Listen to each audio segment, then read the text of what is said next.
Garfield Oliver. Let's get to work. Caribbean American Media, welcome to our live stream with Garfield Oliver. Let's get to work.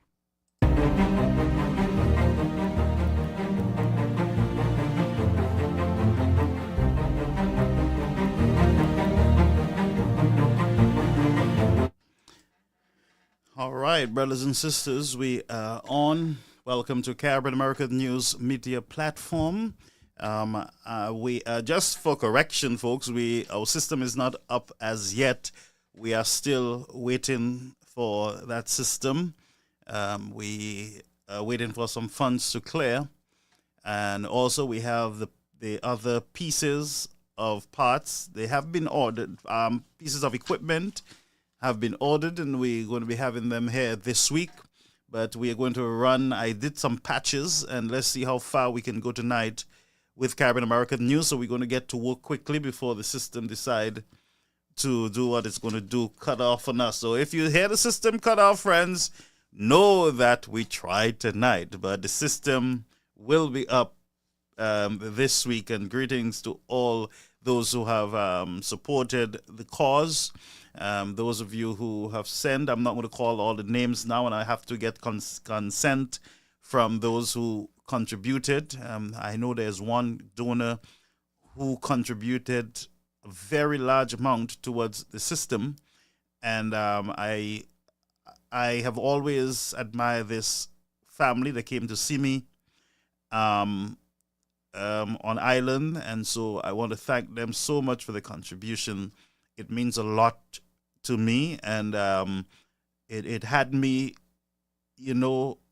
thinking that even at the point where I wanted to just go on with my life and just, let it be, when I read the messages and communications, and I said, look, I got to be here. We have become a family. We have become closely knitted. And I do not want to disappoint you. I do not want to just, walk away from the broadcast and just leave you hanging. I really don't want to do that. And my commitment is, as long as the system is running, as long as we have breath, as long as we can be here, we are going to be here. So I want to welcome all on the platform, Sylvia and all our friends over on the YouTube channel. Greetings to you. To those of you who are logging in through our Facebook channel, 360 Radio and other platforms, we want to greet you. We want to announce again that we will be having our official Roku channel. So we will be broadcasting very shortly on the Roku channel. We're just working out the final details with our tech folks, and it will be, it's going to be about $200 a month for us to broadcast over there on that platform, but it means that we have access to 40 million or more people through this platform on that new Roku and Apple channel, the Apple channel. So let's keep me in prayer, folks, as we push full steam ahead with our broadcast here on Caribbean American News Media. But I'm happy to be here, friends. I'm happy to be here with you. I tried something there to at least, I hope the system don't blow out on me, because I rigged something there. And if you see smoke coming from my nose or my eyes, it's not ganja smoking. No. It is not ganja, friends. It's just, I rig up the system at least to be here with you. So it ain't weed, ain't cardboard. It's just the system. If you see smoke, and if you see me run out the house, run out the studio, run down the road, then just know it's me. I do myself that. It's not the smoke that do me that. I did myself that, all right? But I just wanted to be here with you. And so I said I opened the main system, and I did some rigs and try some stuff to see what's going to happen here. So let's see how far it can go. We'll go as far as it can go. And when the smoke comes, friends, not here come way. So, but guarantee you that the system will be up. Our official system will be up.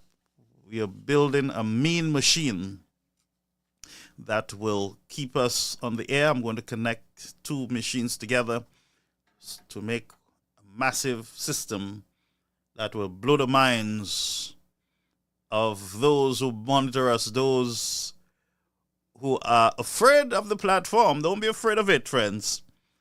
This is years of experience here. And so we're going to get it done. We're going to get it done. Amen. So greetings to all. Please share the live as you join the platform. Please share the live as you join the platform. Yes. So we're going to get to work. I want to, while I'm greeting you, friends, I want to say that I do miss you on this platform. If I'm not here on the platform and I'm on my phone, I feel that I'm not doing anything still. And you will see me on very often on the phone. It is because I just want you to know that I'm there with you, and we're going to get it done. Amen. Bev say, I'm happy that you were able to host the show tonight. I am excited too. I'm happy to be here with you. Bev, I'm happy to be here with you and all those. And for those of you who have not supported the GoFundMe as yet, I don't want to throw you all under the bus, but please try to do your best. All right? Please do your best.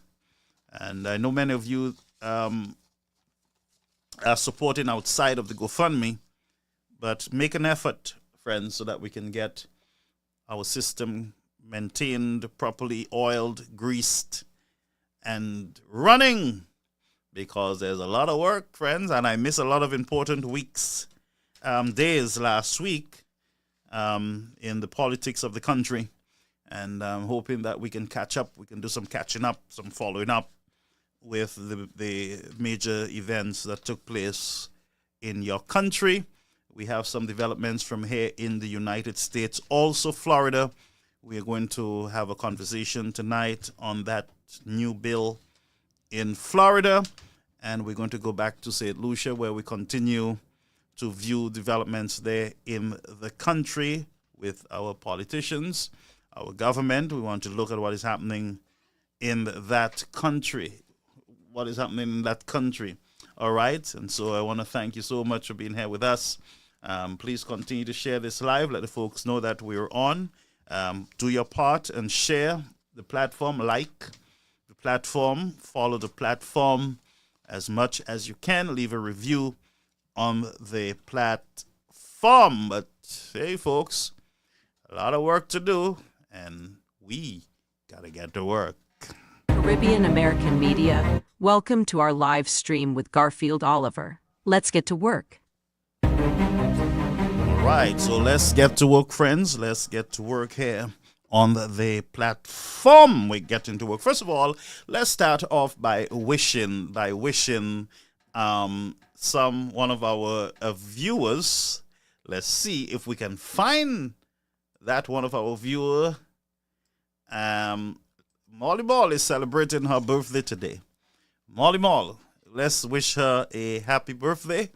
May she live to see many more birthdays to come. She has been one of our supporters from the beginning. As a matter of fact, even before this program, Molly Mall, I came in contact with her. We did an interview with her on Sound the Alarm with her book. And ever since, she has been a good advisor to me. And she used to do our booking here once upon a time. She did a lot of booking for us here on Caribbean American News Media. And so I want to take this opportunity to wish you, Molly Mall, a very, very, very happy birthday. And may you be blessed abundantly. May you live to see many more years. Okay, Molly Mall? Now, this is one of the pictures that I got for you. And I say, you know what? Let me use this picture tonight. So, Molly Mall, it's your birthday. Happy birthday to you. God has blessed you. He has spared your life to see another day, another year, another month. And so you have everything to be thankful for. Make sure that in all your celebration, that you acknowledge the one who have bestowed this blessing upon you, the blessing of life, the breath of life. So congratulations again, and enjoy your birthday. And to those of you who are celebrating birthdays under the platform, we continue to wish you also a happy birthday. To those of you who are bereaved, you are mourning the loss of a loved one, we convey also our deepest sympathies to you, and may the God of comfort comfort you with his words, not with our words, but with his words. May he comfort us as we mourn the loss of our loved ones. To those who are sick, we continue to pray for your healing. Many of you have the flu and different maladies in your bodies, cancer, diabetes, high cholesterol, arthritis, whatever that problem is, friends. All of us are subject to these problems, and this is just the condition of mortal man. And until we put on immortality, friends, we're going to get sick, we're going to die, things are going to happen to us. And so I say to you, friends, be healed in the name of our Lord and Savior, Jesus Christ. So greetings to all again under the platform. I see our mother, spiritual mother on the platform, Dr. Joycelyn Fletcher. Blessings to you and your family, Dr. Fletcher.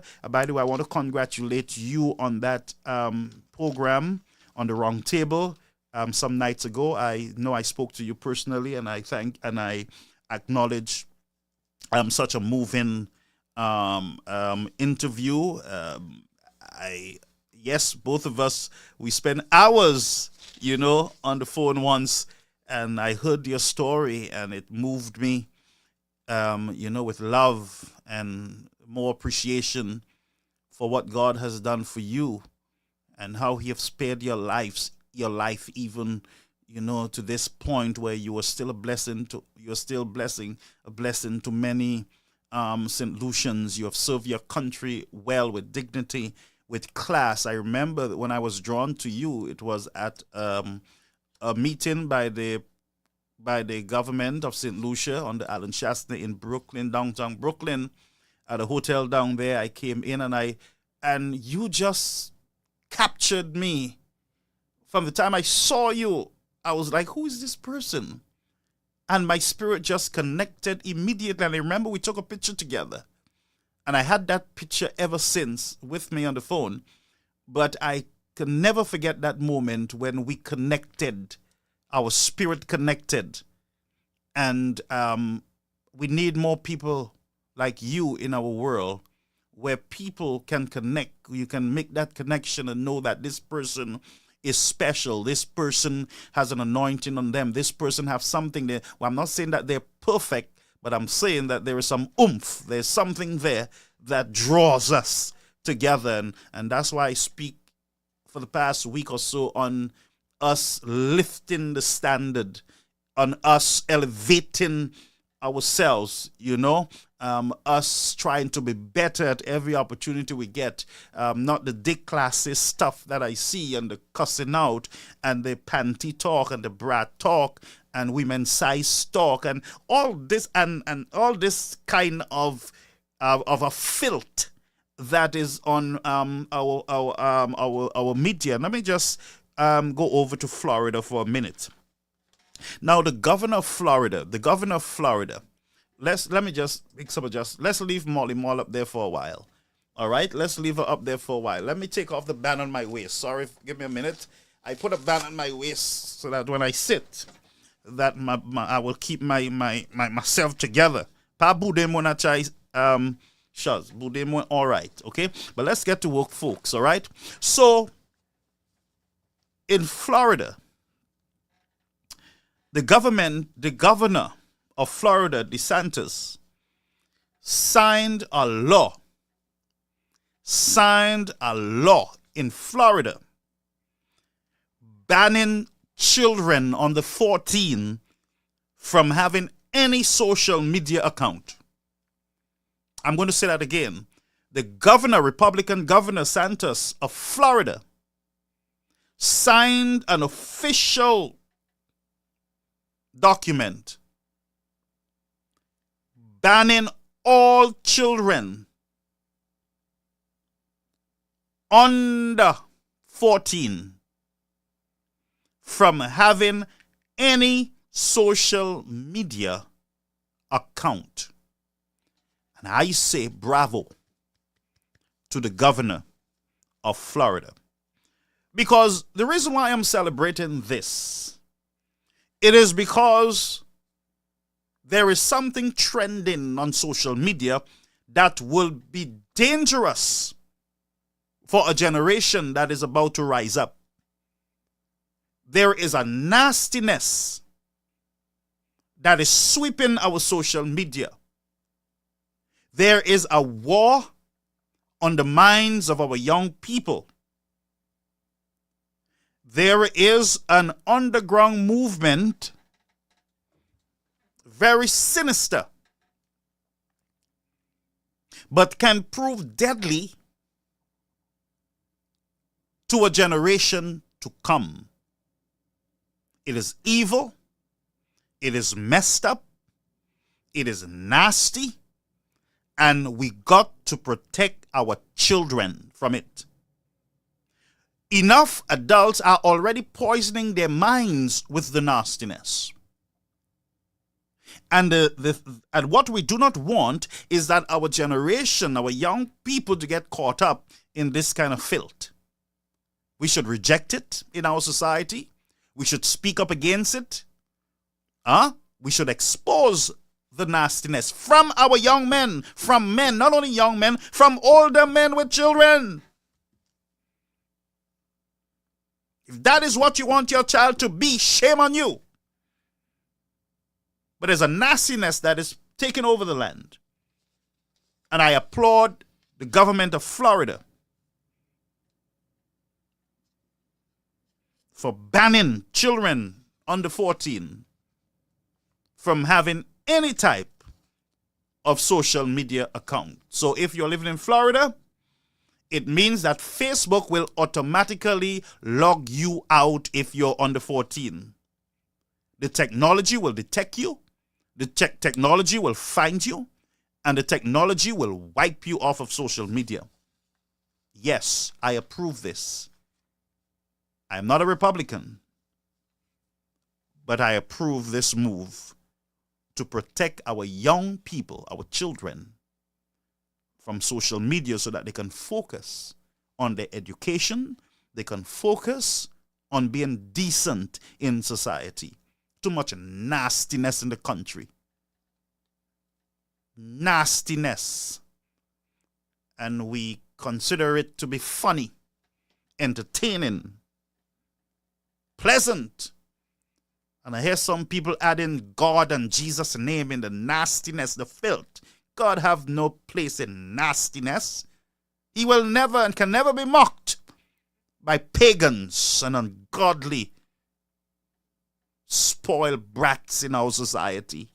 Have no respect for anything or anyone. There is no difference between holy and the profane. The same tongue that they curse, and the same sentence that they curse in, they fit in the name of our Lord and Savior Jesus Christ, who died for us on Calvary. And I make no excuse for coming after anyone who vandalize and scandalize the name of our loving Savior. Keep his name out of your nastiness. If you want to continue in nastiness, you continue in nastiness, but our God will never be mocked by the sinner.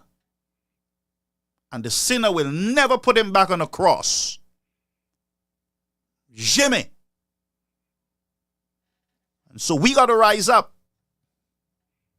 We got to rise up and declare that we are still a Christian nation.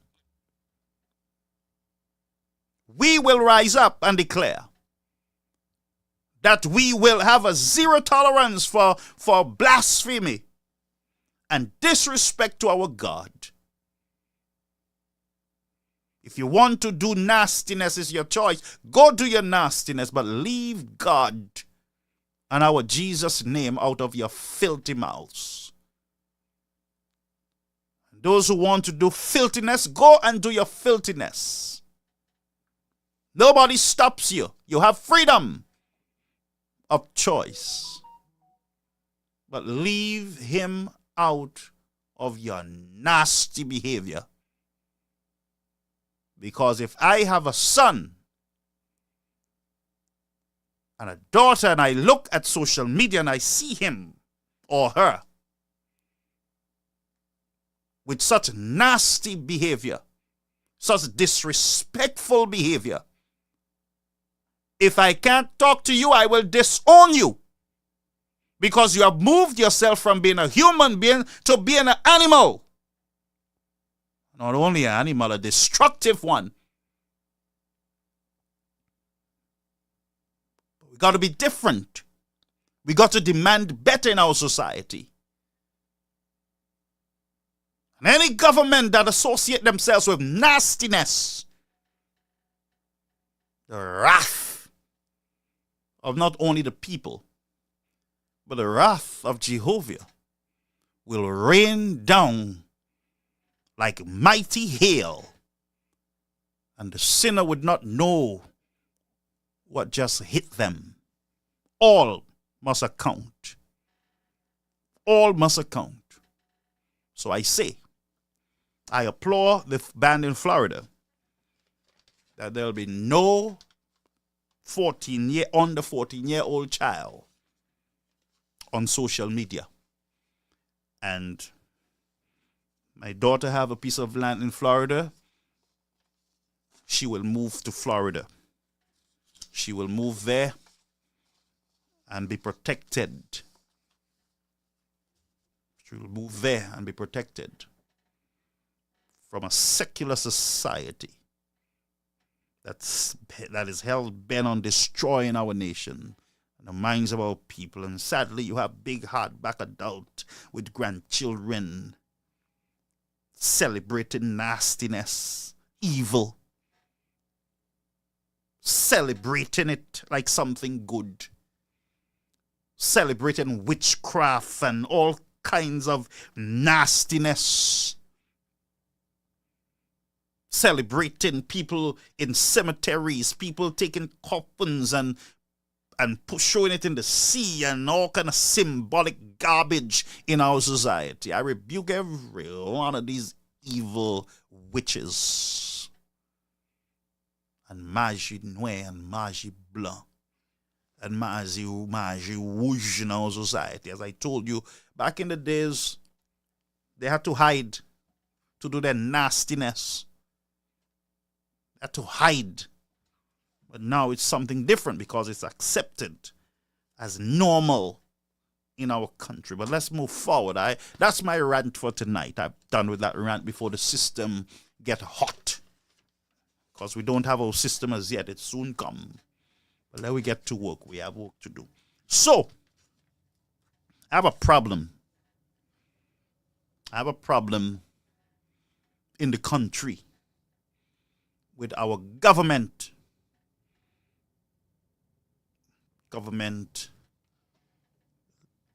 ministers.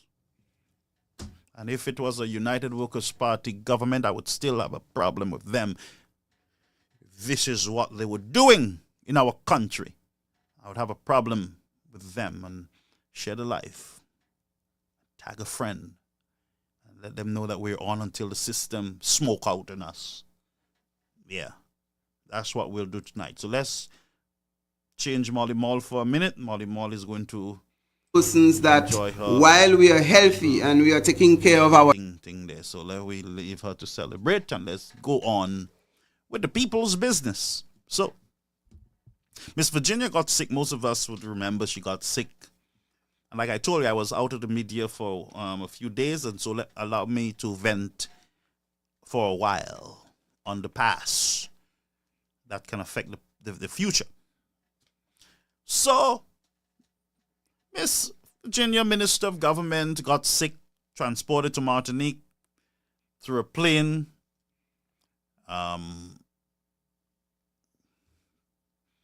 We We heard not much about her condition, came back into the country, went at home to recover.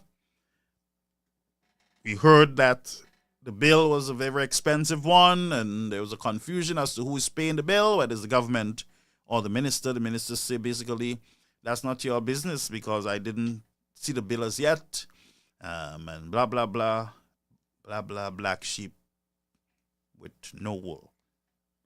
And that's what we got. To my amazement, to my amusement and amazement, and all kind of ment, Virginia called in or went into a station, and this is what I got. Let's listen to the member. Now, I might have to put my earphone on, my earpiece on, but let me see if you will be able to hear. I might not hear. Let's listen to what our sister, the advice that the sister, the government minister, is given to the people of St. Lucia. And you let me know if it is song advice and if it needs to be tweeted by the government minister. Roll the film. Roll the...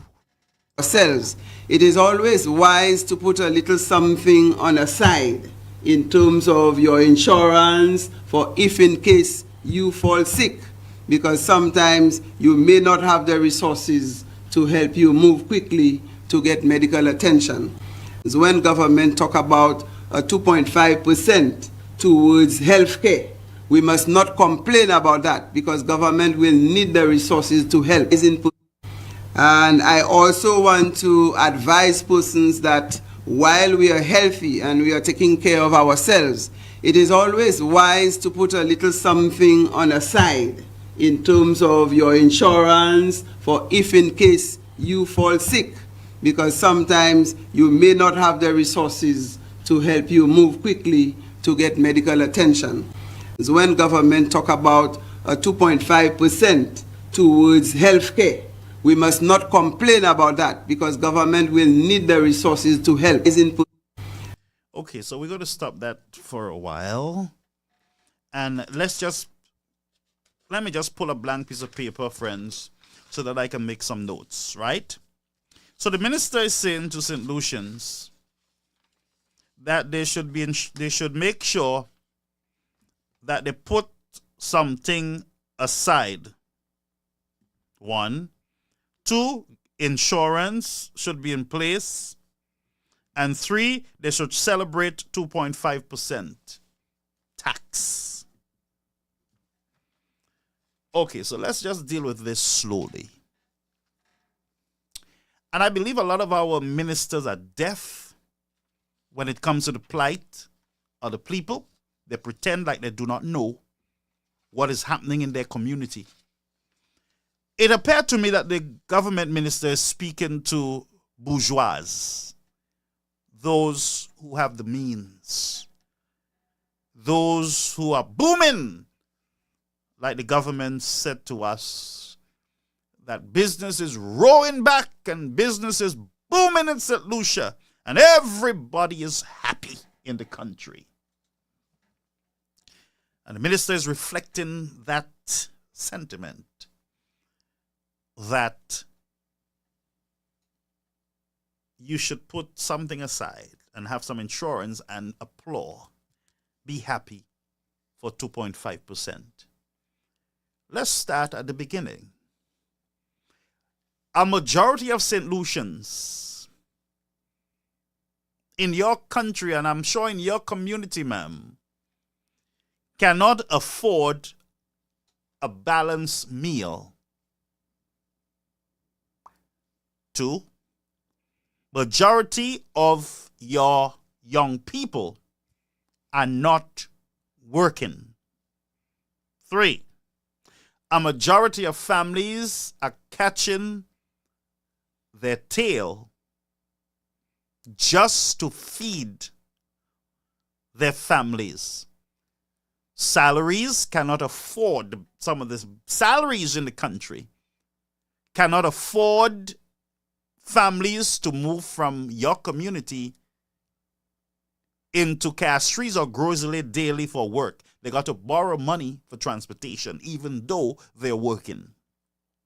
And there are a large majority who will take an IOU from their bosses because they just cannot make it. So tell me, how much can a poor family put aside monthly for insurance?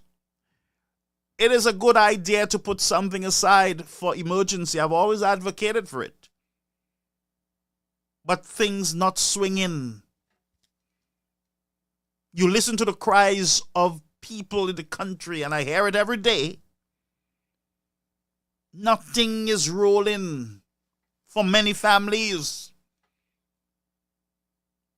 Those that will tell you things swinging are some party hacks who are getting a little change to keep them in check, a little change to keep speaking, a little change, a little contract, a little something, a little $500 there.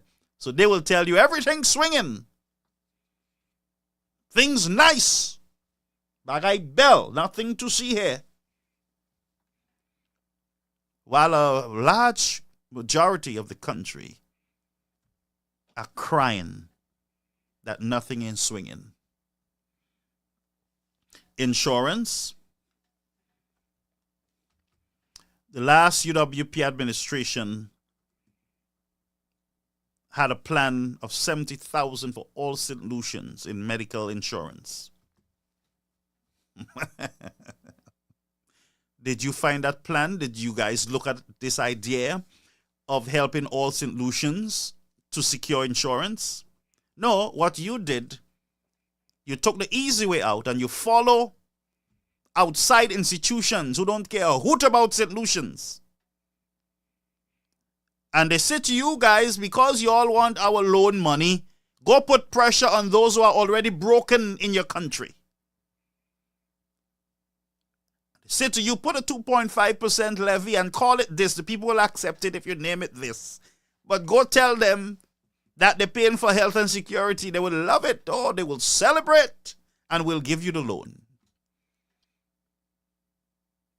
But what you're not telling us is that the banks, the financial institutions are saying to you, go bring in more money, go increase your income. You're not making it. Things are not nice. Now, I heard earlier today, Soraya Alexander saying, let me see it here, I documented it, that for every dollar the government brings in, they are owing 75 cents out of the dollar in debt. So the government is only having in their hands at the end of the day 25 cents out of the dollar. Of course, if I was a major bank loaning, I would say to you, but how can you afford our loan? Increase revenue, find ways. And where else will you get the revenues than in the pockets of the St. Lucians who are already suffering?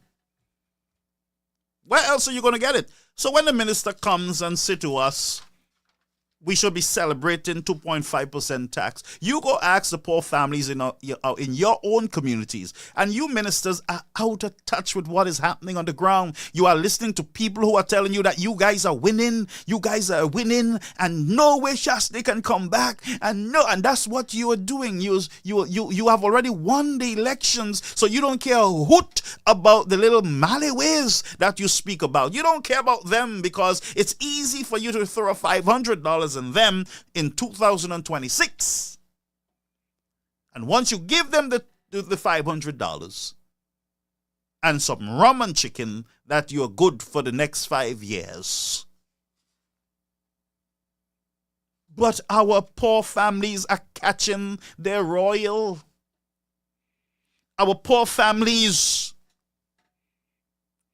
can barely make it. When I hear today, a caller called me and said to me from St. Lucia, from the market in Castries, that nothing running. The visitors come in, they jump on a bus, and they're gone. We're not seeing them. They're not buying nothing. We sit down there, we ain't making nothing.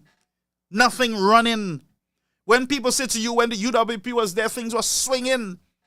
We didn't have all these issues.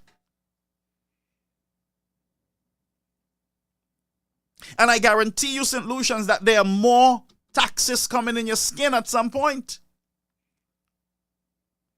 They got to be, because the way these fellas are going with loans, it is every weekend, it's a loan there, and camouflaging the loan, half story about the loan. You don't even know.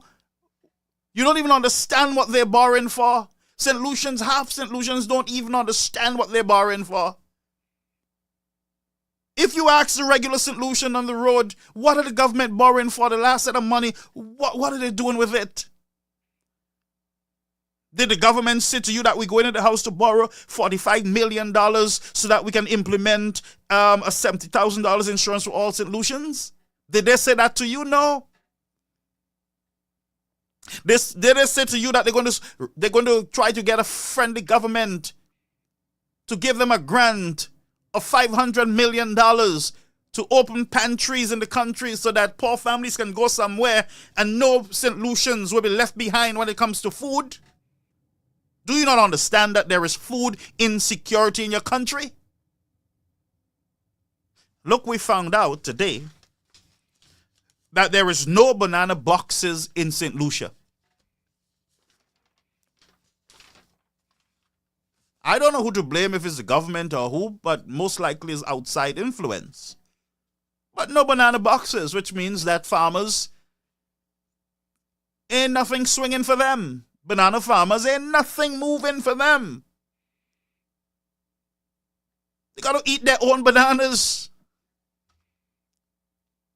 They got to feed their own bananas to the pigs. Because nothing is swinging. So our banana farmers in distress right now, no boxes on the island.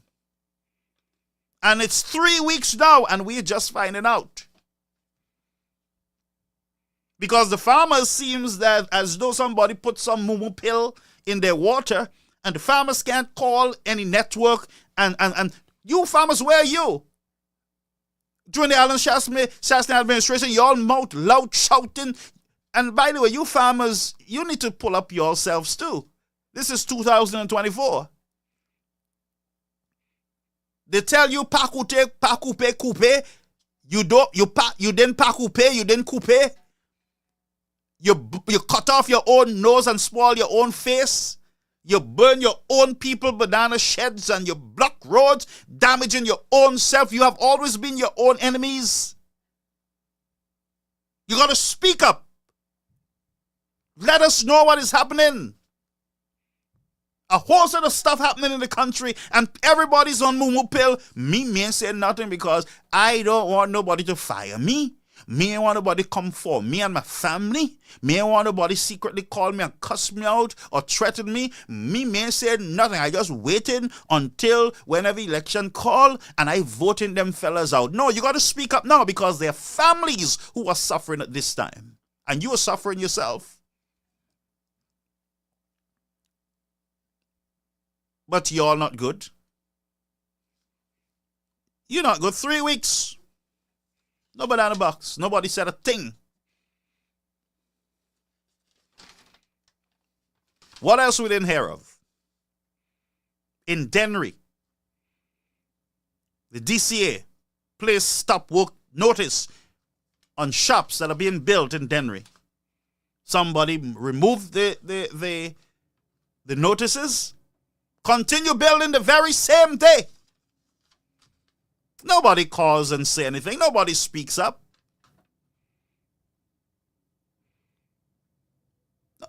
Problems in infrastructure. When last have you heard the spokesman for infrastructure? Nobody says nothing. Everything is a shoo-shoo. Everything is, don't talk, it's our party. We party will look bad. Nobody's talking now because their party will look bad.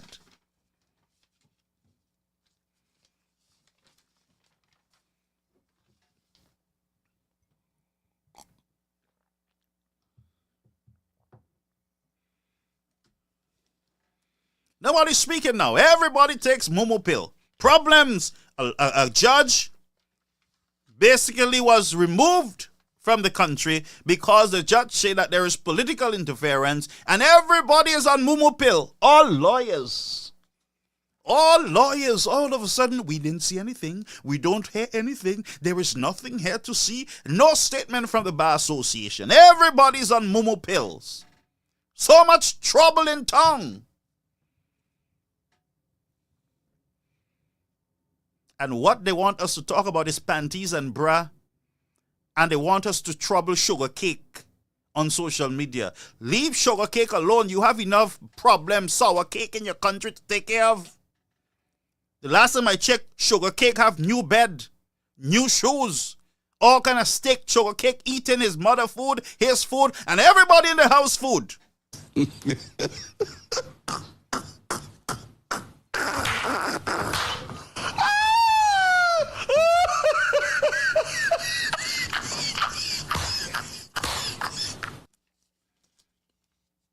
So let's focus on what really matters. And what really matters is not all the noise you're hearing from fellas on social media, you know. They ain't doing nothing for y'all. They're not speaking on your cause. They're not championing your cause. They champion their party cause. Because when we speak about issues, we're speaking so that things can happen on behalf of those who are feeling the pinch. I'm going to say it again. When the United Workers' Party speak, when their surrogates speak online, we are speaking on the issues that impact you, the citizens of the country. Listen to all the nastiness around the place. Does that reflect what you are feeling in your pocket? At your kitchen table, table? That's what the discussion is? Huh? Who is a pastor? Who is Pastor Quem? Who jealous? And who jealous of this? And the jealous and that's what is going to affect you guys. When you don't have sugar sometimes, sugar you can't find in your own country. I heard they had no white sugar for years. Sorry, not years. Well, there's no white sugar in the country for a while. When you have to drink your dite kako without sugar,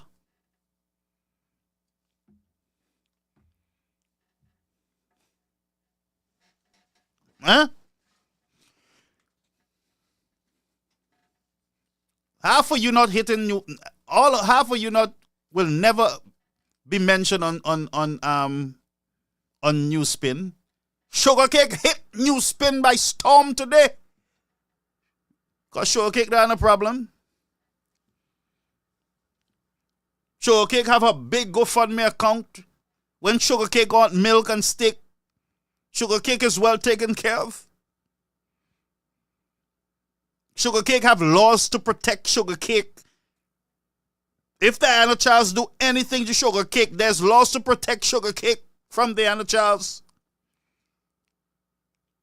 There are laws to protect that dog. What is in St. Lucia to protect you? You don't even know what the hell is going on in your own country. And brace yourself because water bill will go up. Anytime you hear the minister speak a certain way, they're just preparing you for what is to come. They're telling you what they discuss privately, the possibilities of making more money on your heads. But you're there with your nonsense, garbage and filth. Manita puse baraisa. And I always say to you, friends, when we stick on the issues, we're helping our poor families. We're helping those who are under the bus. We're helping those who are crying at night. We're helping those who don't have any hope. They don't have anybody to talk to them. They are afraid to talk because they're afraid people will come for them, because that's the new thing now. I come in for you. That's the new thing now in town. That if you speak about the Labour Party, I come in. That's what we got to deal with. Now,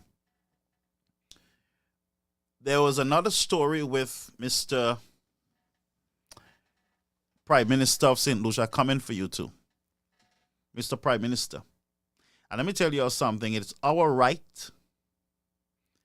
It is our right. And let me say it again. It is our right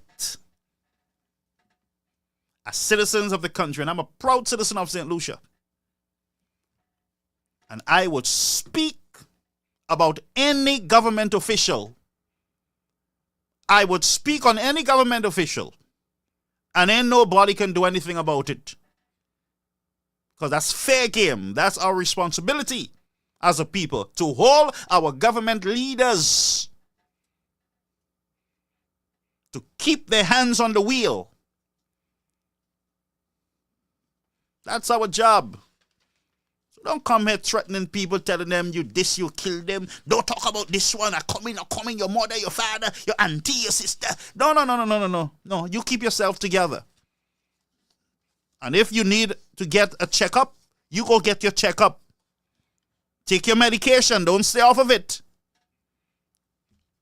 But people have a right in the country to speak and to petition the government. The Constitution affords them that. And if the Labour Party don't come out and stop those hooligans, if they don't come out and stop them and tell them to cease and stop, you are messing with free speech. You are messing with the Constitution of the country. Well, we don't know, because it seems like the Labour Party likes to trample and to tamper with the Constitution. It seems that is their hobby.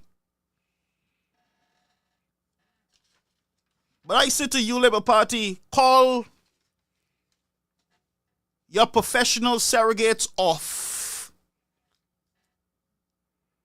Call your people off. Tell them to stop the nonsense and talk about the issues. Tell them to debate me on the issues. Tell them to challenge any one of us on issues, not on our mother and our daughter and our panty and our bra and our hair and our belly and all this and that. Tell them, come and talk about the issues.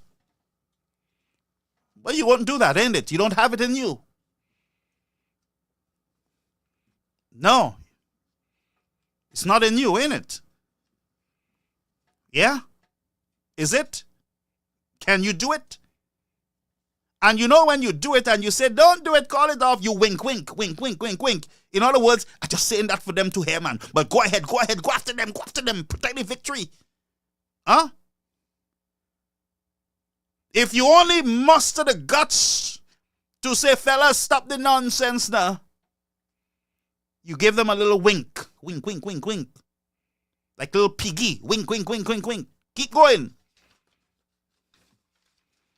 But we got you. Can't fool the people all the time. The people's eyes are open. And thank God we're living in a time where everybody is seeing now. All surrogates. Everybody jumping off a ship. Captain, the ship is sinking. Tout le monde kakui. Ladi yo kakui me party here. Who just about 10 yo. Me yo hakite long time. All fall down. You plat down planet there. Where's that song?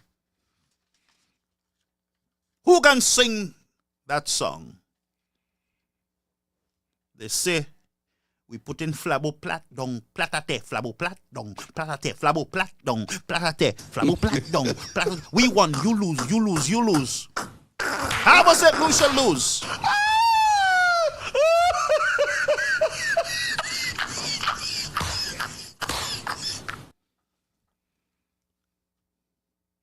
Plat dong, platate. Look how cool is up every pally. Just go into hiding. Don't say nothing, oh.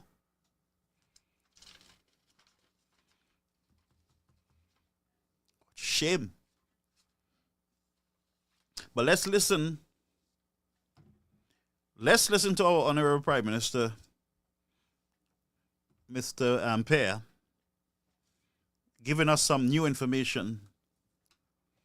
And let's listen to the Honorable Minister of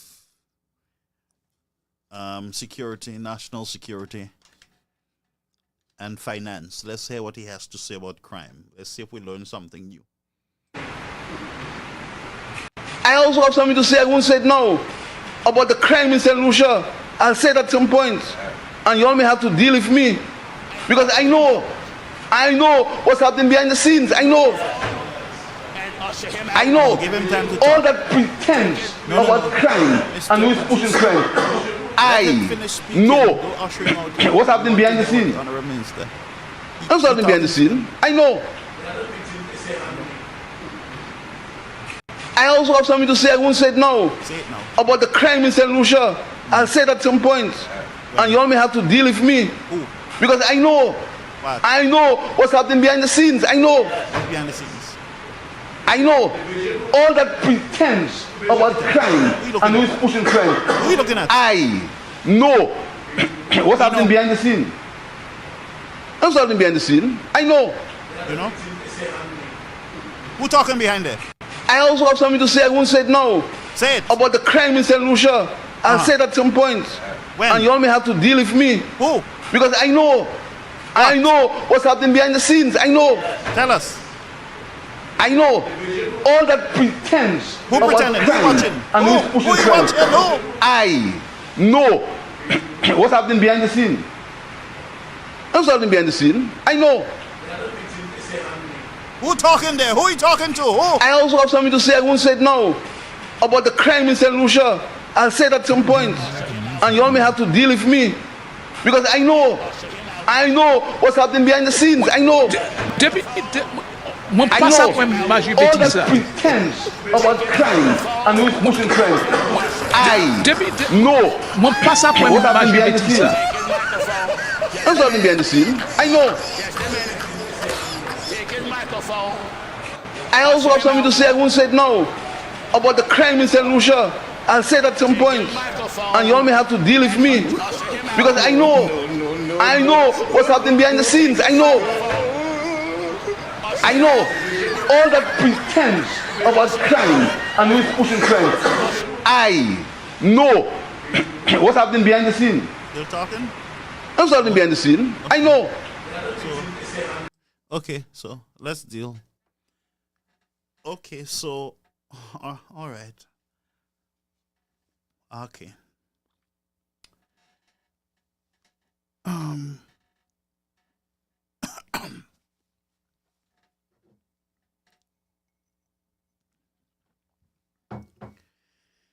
Woo. So give me a minute to catch myself. You know what? Let's play it again. I got to get myself together. I also have something to say. I won't say it now. About the crime in St. Lucia. I'll say it at some point. And you all may have to deal with me. Because I know. I know what's happening behind the scenes. I know. Okay, folks. Let's break this down. Let's break this down. It's getting hot this year. With them, I get off. He hold me. Uno hear me?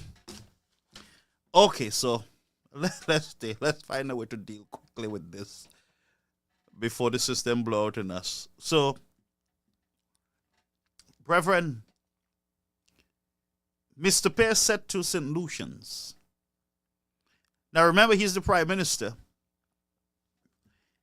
And he is the National Security Minister. We have lost over 23 souls or 22 souls in the past 2 months. And Mr. Pearce says to us that he knows.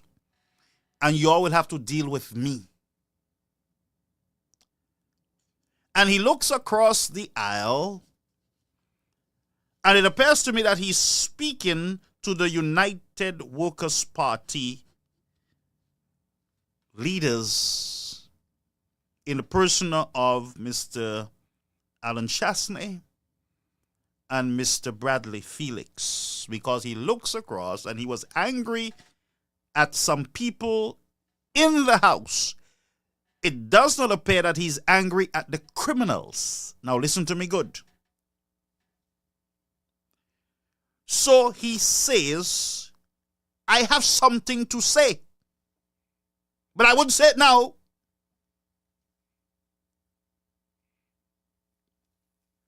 And then he looks across, and then some of his government ministers would saying something behind the scenes.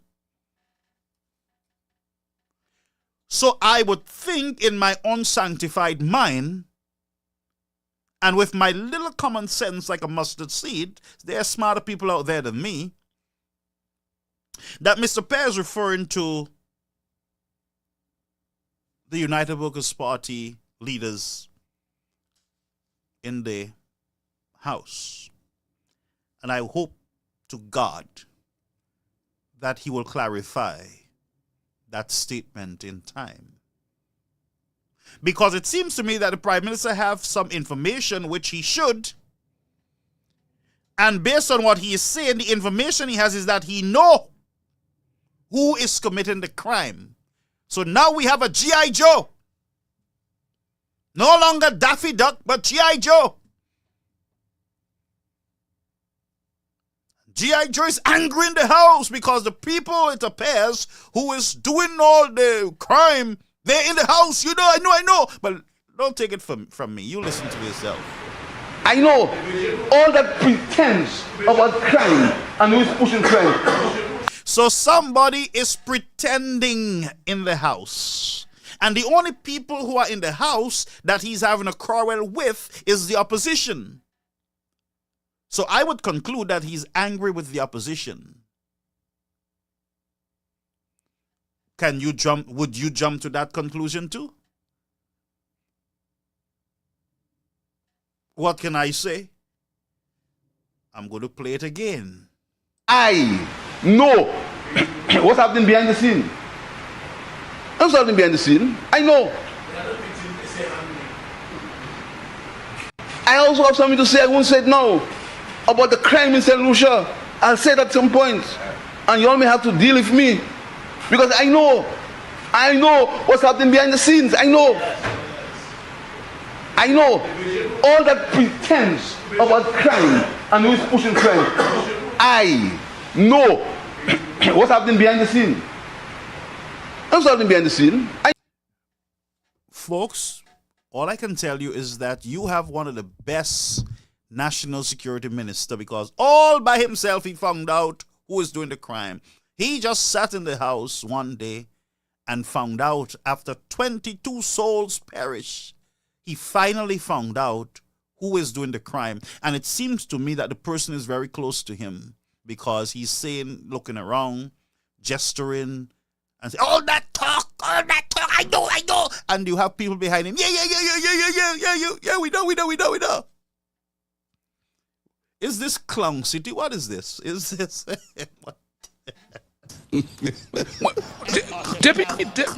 Mwen pas sa pou maji beti sa.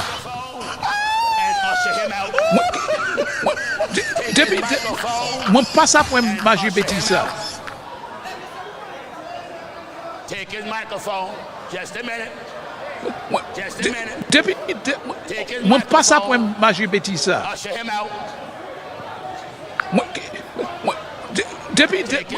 Mwen pas sa pou maji beti sa. Usher him out. No. Take his microphone. Usher him out. Usher him out.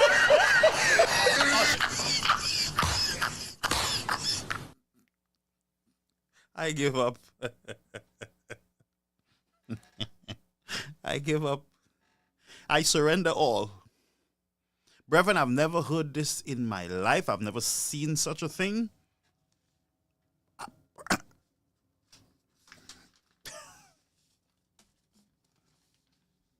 The most readied.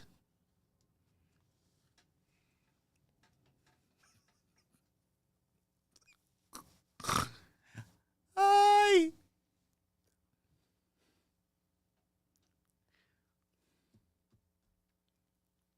Our national security minister is angry in the House. All the death in St. Lucia, not a word. And you see the same anger the man have there. He could have gone and make and do a national press conference and do that same thing. Get angry on the camera so that the criminals can see. But look at the way he's getting angry and who he's watching. So something is wrong with them fellas, honestly. Them fellas don't follow the script. And the script says that you have to go on national TV after the violence activities and you got to sound tough. You got to go out and you got to say to the nation, we experience 23 murders in this country. As Prime Minister, National Security, I know who is doing it. And many of you, I'm coming for you all. You're pretending like you all don't know. I'm coming for every one of you from Castries, Grosley, Viewfort. I'm coming for you all in Denry. I know who you all are. Coming. And usher him out. Take his microphone and usher him out. Take his microphone and usher him out. Take his microphone. Just a minute. Just a minute. Take his microphone. Usher him out. Allez, vite, man. Take his microphone and usher him out. No. Take his microphone. Usher him out. Hurry up. Usher him out. Usher. Allez, vite, man, bon Dieu. Allez. Who is responsible for this? Is it those people in the diaspora who run down and voted and run back out?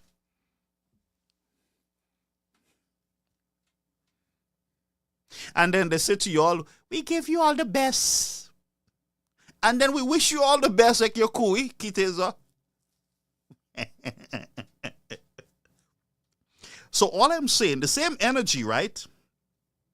And anger that the Prime Minister put out there, when he go to address crime, he don't have that anger, you know. He's not angry like that, you know.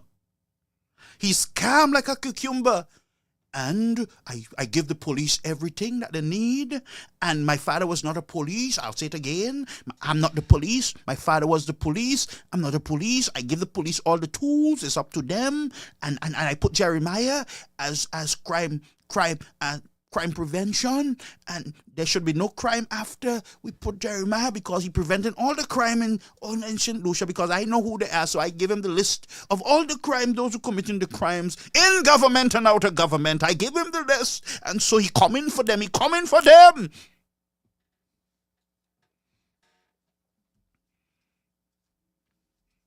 Bear giving us some bedtime story after the crime. This is unacceptable.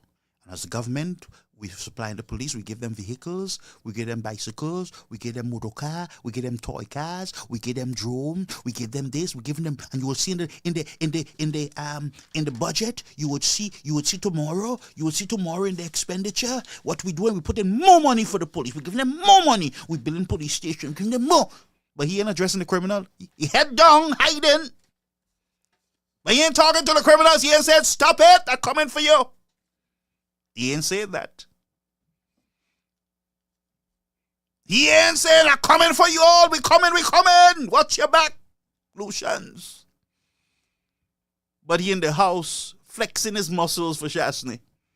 His elastic muscles, stretching it. Bending himself out of shape in the house. Have mouth for the opposition, but none for the criminals.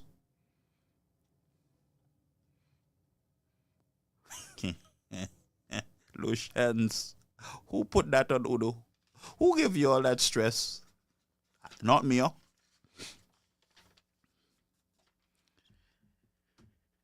Before I go on, I'm opening the phone lines. 929-586-1821. I want to hear from y'all. Y'all call. Millions of dollars in debt. The government is borrowing with no information.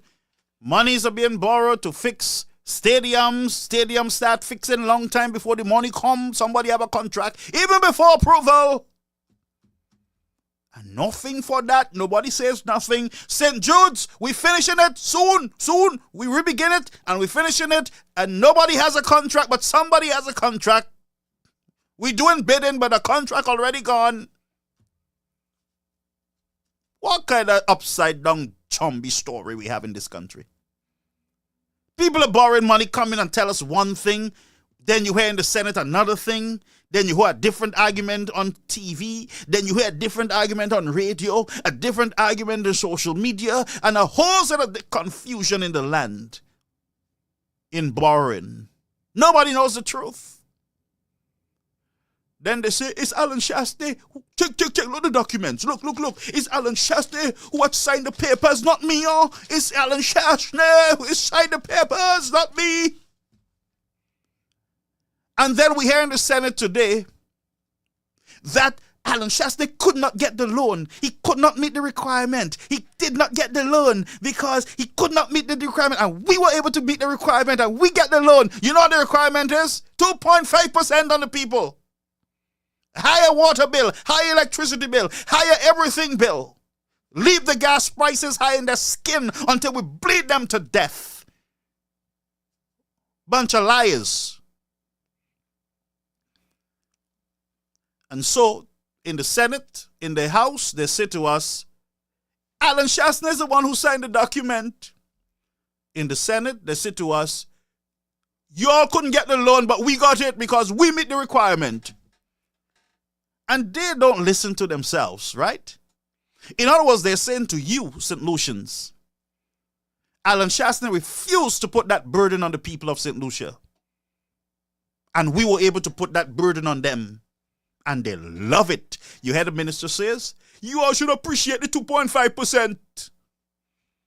Somebody's lying to them fellas. And in return, they're lying to us. Because how in the world we're getting all kind of different stories? Which one is it? Which one should we believe? Why are you St. Jude's bidding went out. Nobody got the bid yet, but full steam ahead.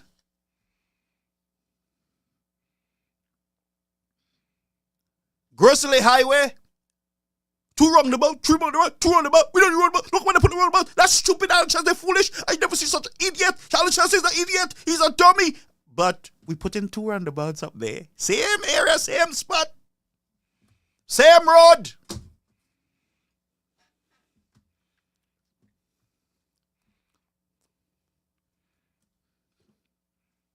I'm tired, Lucians.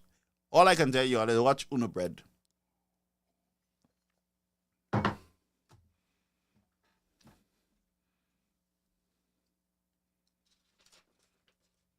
Mr. Gideon told us today that the United Workers' Party government could not get the loan because they could not meet the requirement. In the House, they told us, Prime Minister told us, that it's Chasney. Here's the document. It's Chasney who signed the agreement. They say to us, they love St. Lucians so much. We love you. Oh my God, we love St. Lucians. We love you, St. Lucians, so much that we're going to put a 2.5% for lev for security and also for medical.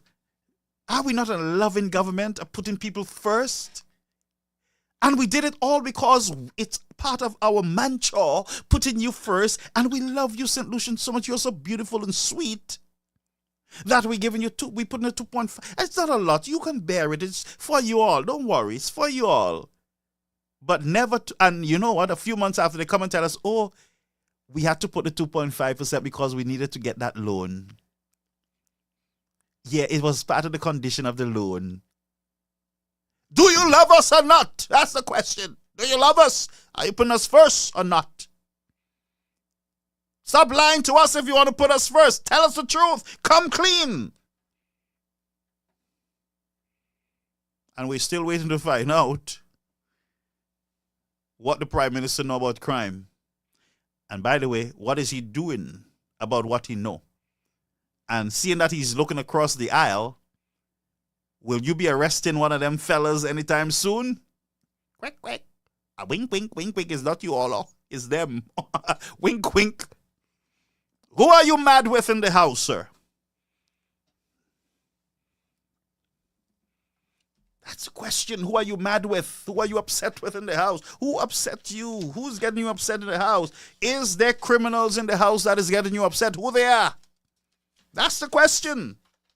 Because you looked across and you made some very serious statements that in the real world would land you in a lot of problems. In a real country where it's not a banana republic or a mongoose gang running it, then there are answers that would have to be given. Somebody would have to pay.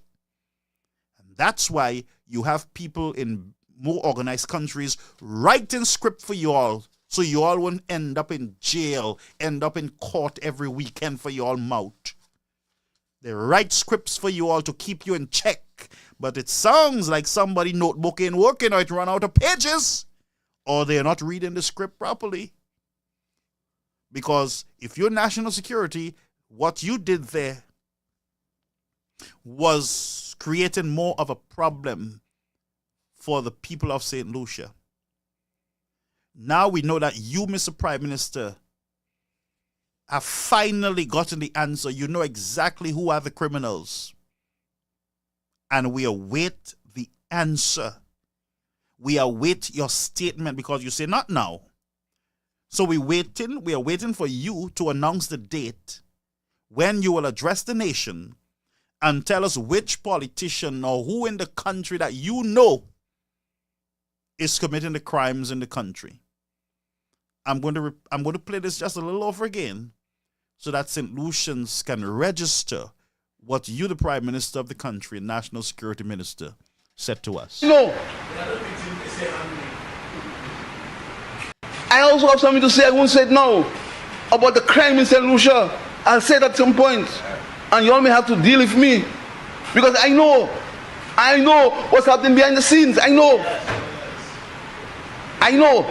all that pretense about crime and who's pushing crime. I know what's happening behind the scene. What's happening behind the scene? I know. I also have something to say. I won't say it now about the crime in St. Lucia. I'll say that at some point, and you all may have to deal with me, because I know what's happening behind the scenes. I know all that pretense about crime and who's pushing crime. I know what's happening behind the scene. What's happening behind the scene? I know. I also have something to say. I won't say it now about the crime in St. Lucia. I'll say that at some point, and you all may have to deal with me, because I know what's happening behind the scenes. I know. Folks, I am convinced now that Mr. Pear should not even be in opposition. No. I'm convinced. Because in opposition, he will think that he's the Prime Minister. Very confused. Because it sounds like he's arguing with the government. But listen to me. God don't slumber or sleep. You see that appointment of the Deputy Speaker, Mr. Kenny Anthony? Kenny Anthony is whispering things to us and none of us are listening. Kenny Anthony has a problem with the management of this country. Kenny Anthony is saying to us that he don't know what in heaven is going on with the government. Do you realize that? Tonight, as I repeating things, I taking my time, because I want you, friends, to register what I am saying. This is not a panty show. It's not an underwear. This is not Victoria's Secret. This is not bold and beautiful, young and restless. You have a lot of old men who are young and restless, who are old and restless and tormented. You hear me? This is not that show. I'm not one of these old men with bald head and big belly and bad eyesight and gas to sit here and be old and restless and miserable. Some of us, not even a nursing home that want us, we're too miserable. And a bunch of young men, so-called young men, going through menopause before their time, and menopause only in their head. Tropical depression in the head. The topsy-turvy, upside down. Don't know what the devil is, what the devil of the day it is, whether it's night or day. They don't know their foot from the head. Immature, underdeveloped, force-ripe, floxy.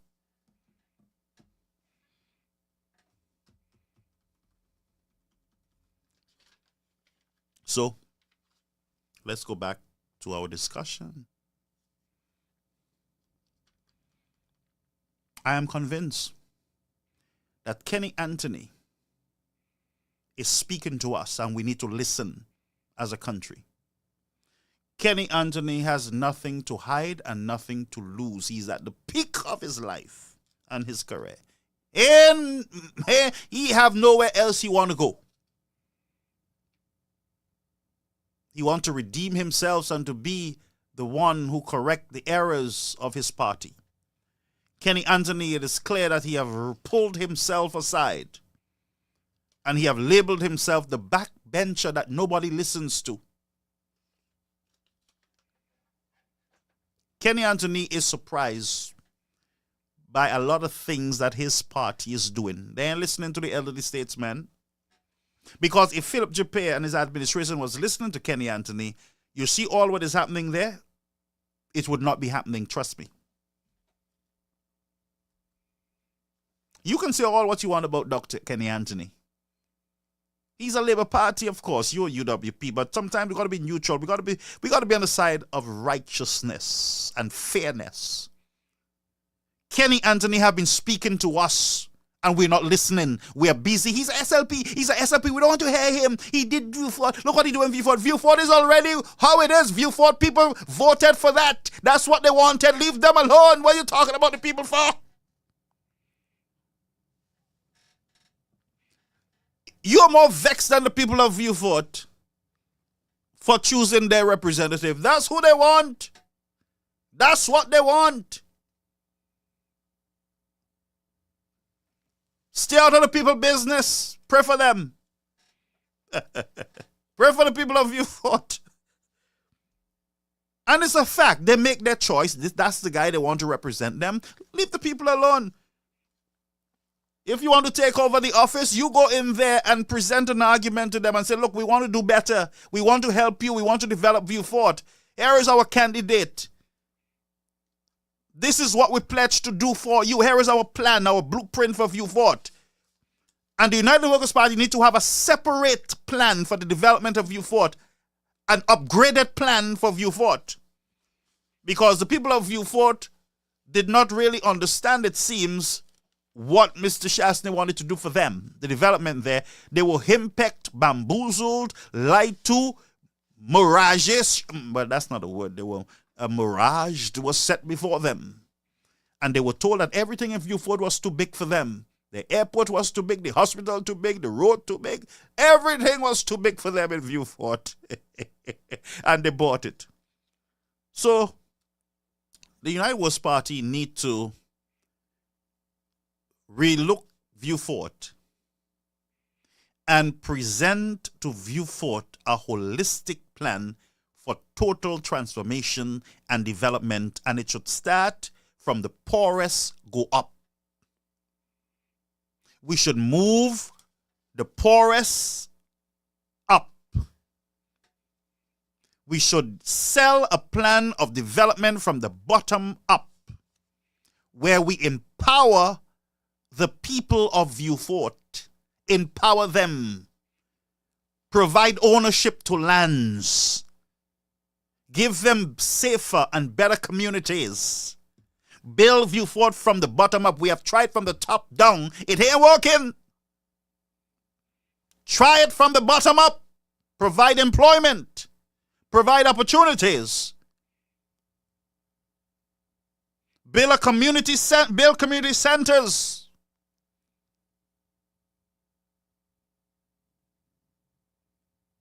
Take services to Vieux Fort that they don't have right now.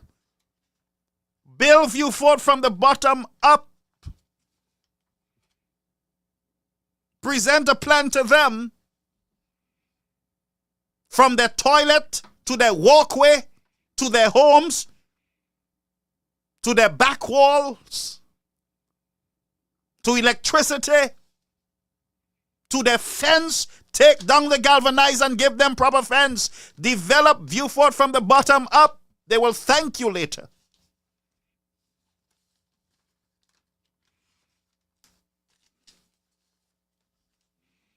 Develop it from the bottom up.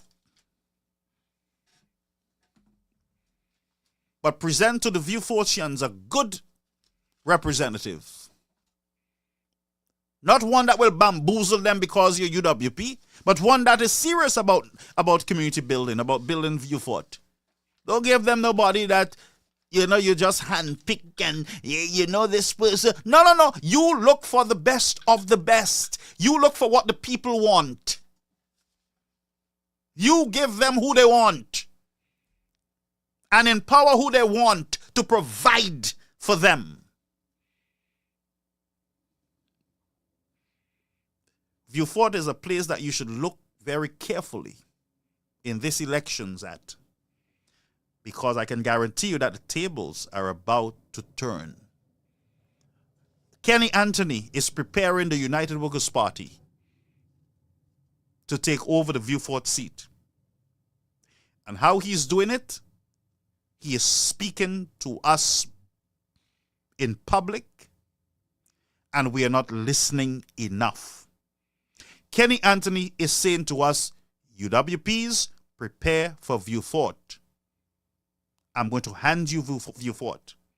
And now that you fellas who don't listen to me, now you put me in a position where you have to listen to me. And God will permit it that you guys will have to listen to him. He's going to ask you all some serious questions, and he's going to if you think Claudius was bad, you guys are going to put Mr. Kenny Anthony out of the house completely. Yeah? You're going to put him out. Because I am already seeing, and I'm listening to his statements, Kenny Anthony said that there's a lot of questions he have. That is for his own party, Now, Kenny Anthony is not opposition. He's a SLP in government. But he's saying to you, I have a problem with you fellas. I not in your business. Y'all just gossip about me in hotels. Y'all just gossip about me in bars. Y'all just gossip about me when you all in van with people, women under the bush. Y'all just bad talk me all over the place, and the walls have ears. I know who you are. That's a shot fired. Yeah? And then he said to them, now that I am elected deputy speaker, things are going to change around here once I sit in that chair for one day. And I pray that Mr. Speaker go on a long vacation. I do not want you guys to fire the speaker. I changed my mind. The speaker have to stay. I don't want the speaker to go. Mwen pas sa pou maje beti sa. Leave me alone. It's my right to speak. Mwen pas sa pou maje beti sa. So as I was saying, I'm giving you my opinion. I want the speaker to stay for a very long time. Until elections, of course. But I want him to go on a long vacation. And I want Kenny Anthony to be the deputy speaker and sit in for him. Oh, what a tangled web we weave.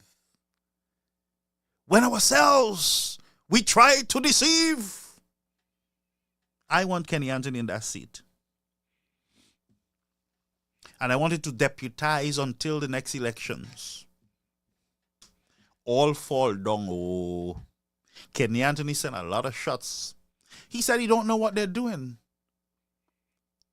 He opposed a lot of their bills. He speak publicly, watch them in their face, and he even laughed sometimes and put a little joke to make them feel, Kenny smart, Kenny throw little jokes to make them smile a little bit, and then he jam them again and their face gone. Some of them pretending like they're writing. They're writing nothing. There is no ink in the pen. So they sit down, pretend like they're writing, and they're falling asleep and they're watching their phone.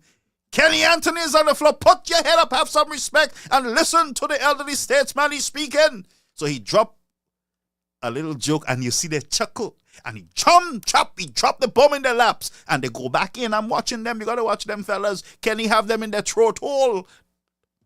They can't watch him. They can't scream at him. They can't talk about him. He knows. Kenny Anthony have his people in every hole in government.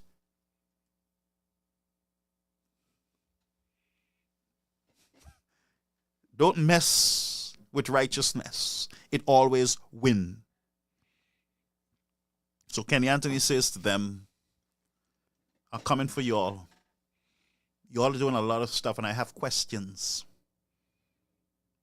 How can you all change one part of the Constitution to put a deputy speaker from outside? Your plans were to get a deputy speaker from outside because Kenny Anthony was not going to be the speaker. You cannot elect Shastney, and Bradley y'all would not elect Bradley. Obviously, the Speaker of the House was coming from the outside. The letter that Shastney wrote jammed them, fellas. Some of you will say Shastney acted a little too fast. He should have let them go. But, I mean, come on. Who loves their country would see a man, some bandits or mongoose gang just throw, the whole system into chaos? Shastney wrote them and said, let me give them a heads up that are coming for them. Shastney sends a letter. They ignore the letter. Don't mind them. They didn't ignore it. They pretend they ignore the letter. They had already started calling Tom, Dick, and Harry. What do you all think about this? What do you all think about this? Some of those bandits set them up and tell them, nah, man, we'd have a problem. I'm sure Kenny Anthony tell them, boys, what you all doing there is foolishness. I warned you all already. You all ain't listen. I don't want to be part of it. I ain't helping you all. Kenny say, that's a problem, folks.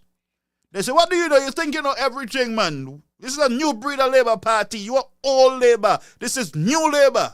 Sapa Labour. And so, they pretend like they didn't get the letter. Shastney did a brilliant move on them. And you know what he did? He exposed the letter. He put it out in public.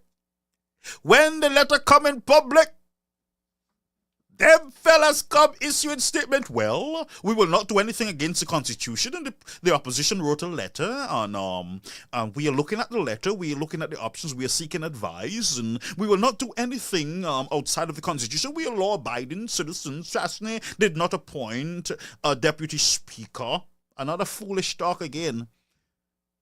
That's not constitutional what you're saying, Mr. Whoever you are. The Constitution says that the House shall select a deputy speaker.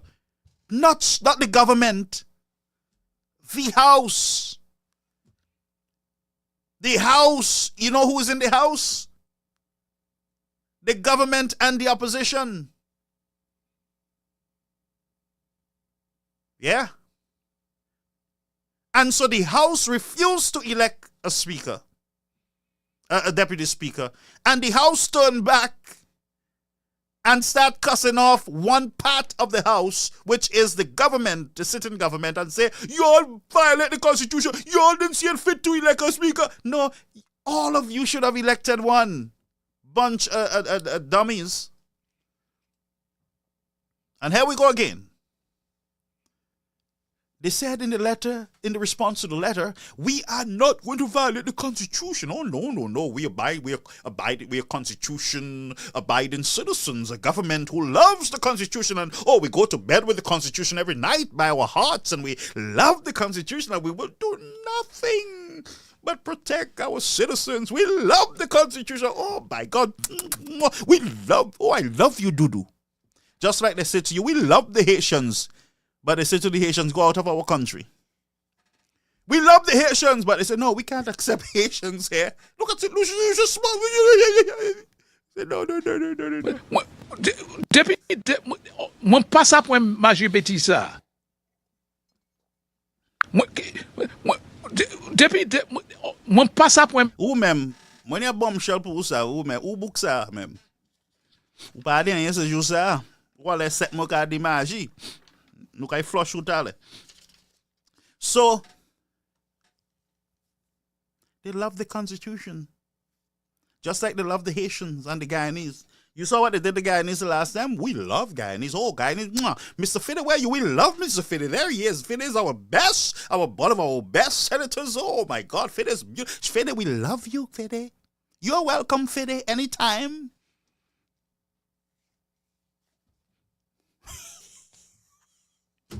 So they end up going to Guyana, trying to see if they can pull out a loan from Guyana. You guys are hypocrites. Hey, bunch of hypocrites. You don't like the Guyanese. You want the Guyanese to go back to their country, oh. You want the Guyanese to leave your Senate. Go back to your country. This is our country. We'll pass a law where nobody is born in St. Lucia. If you're not born in St. Lucia, you can't become a prime minister. We're blocking you all. Foreigners. Go back to your country.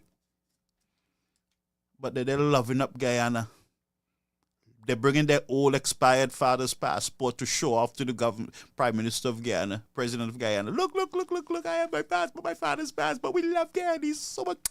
And then they say, Shas have to go back to Martinique. First of all, he was from Canada. We have to take him back to Canada. Well, they found out Martinique. No, we got to take him back to Martinique. But guess what? Every time they sneeze and get the cold, they run Martinique.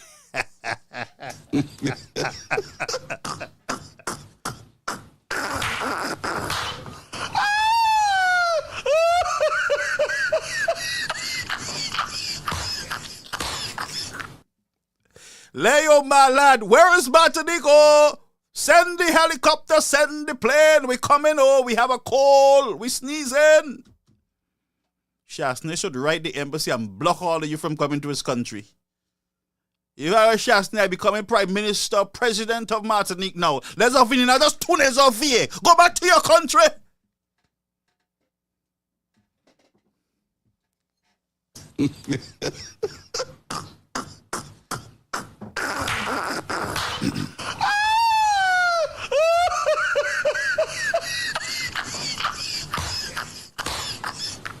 But Shasney pas moving, eh?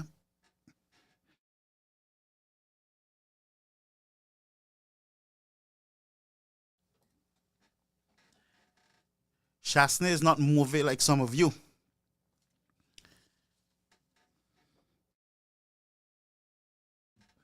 Or, if I was Shasney, I looking for a job at Lamina.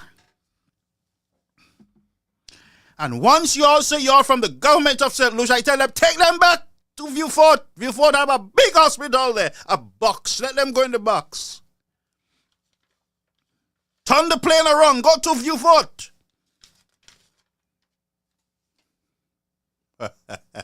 Bunch of jokers. And so, they love the Constitution. So, Hilaire said that we will abide. We are waiting for an opinion from the courts, and when we get that opinion, we will abide by the ruling. We will abide by it. And then in goes we had the House sitting, and we're hearing now that the Prime Minister said, "Who tell you all I was going to choose anybody from the outside? I never said that. Go check the records. Go check the records. I never said something. I never said that." I heard this shot fella.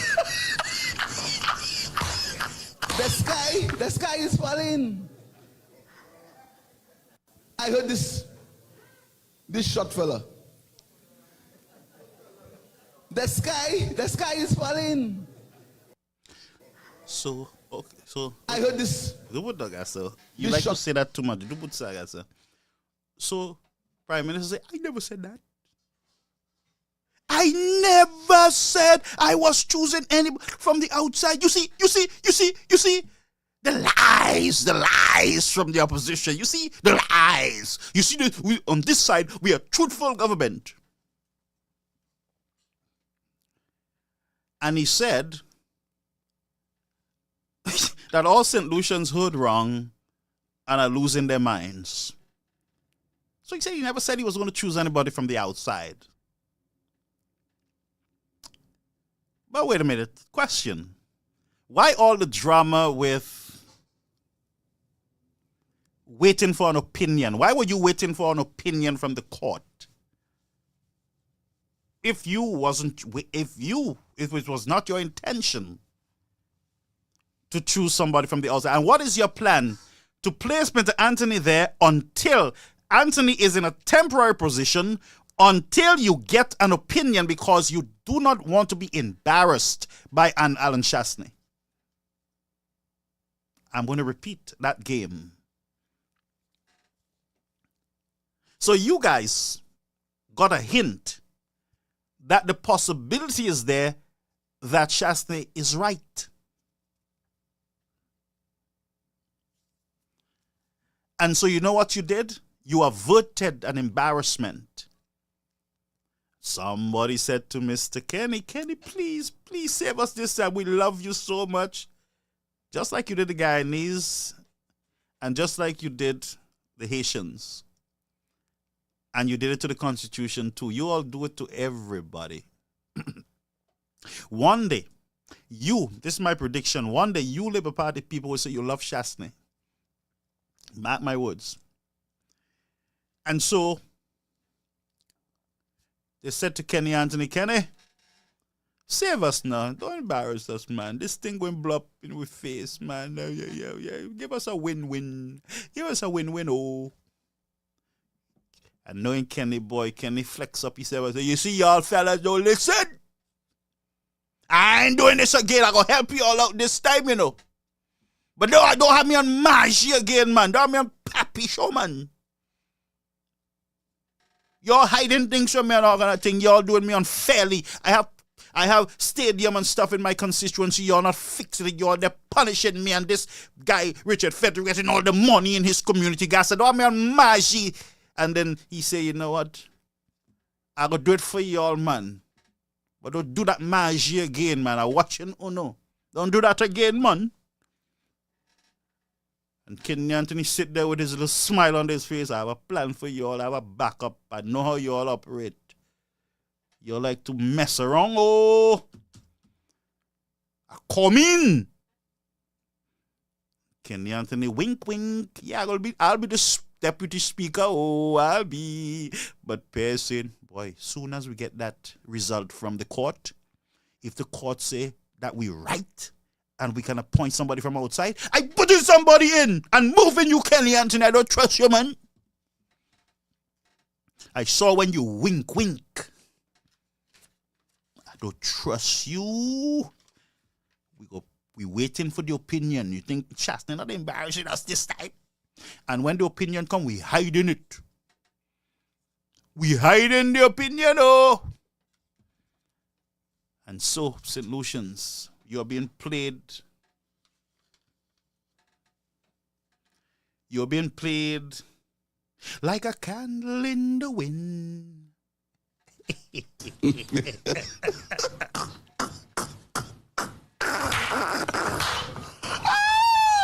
Lucia, what want to say there? Hey, Kenny, you all right? Don't worry, Kenny. You just send me the story. I'll talk about it. They won't know it's you.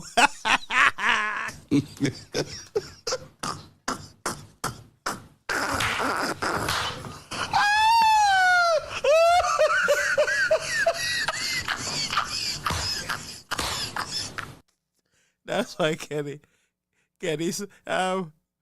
Mr. Barbuda is a jumpy government.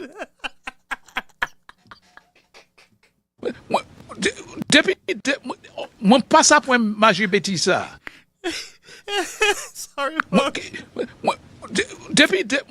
Mon pas ça pour Magie Betisa. Anyway, we giving too much trouble tonight. And you all realize that whatever rig I did there, the system hold up for a while. Just now I'll see some signal, but let's move by faith and not by sight, man. Let me move by faith and not by sight. So, this is my story and this is my song, and I'm sticking to it. That's my story. That's what I believe. This is my opinion. And I believe what I believe. You can believe something else, but I'm telling you, Kenny Anthony saved the day. And it was not them fellas' intention to elect anybody from the inside, but to elect someone from the outside. Hilaire would not have made that statement. The Prime Minister would not have made many of the statements that he made on the inside. You understand me? And so we got him, and ain't nothing they can do about that got. But we won, all right? The Constitution won. The people of St. Lucia won. Somebody got to safeguard our Constitution. And that's why an opposition is important. An effective opposition is important. We saw something today in the Senate that we've never seen before.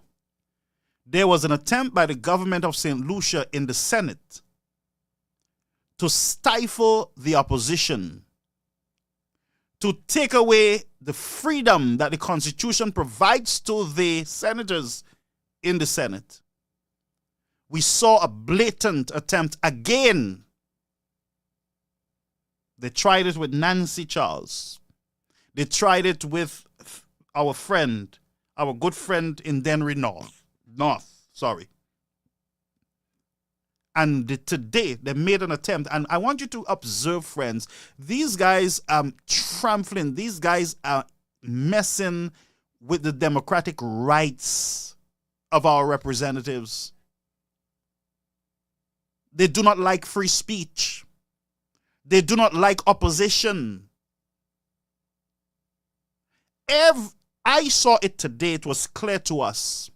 Even the speaker at some point, the Senate president, realized that she herself was overdoing it. That they themselves were overdoing it. And it had become like a circus. Every time Dominic stood up to express himself, there was a point of order. Every attempt, and I realized Dominic held himself. And he challenged them and he said, this is my democratic right. And the speaker said, I will stop you. I will make you sit down. This is what the Constitution say. This is what the standing order say. I will just stop you from speaking and you'll have to sit down. And everybody kept coming at him. All of them, every one of them. A point of order, he misleading the House. Minister's account. That's not true, but it's true. A big story. The sky is falling.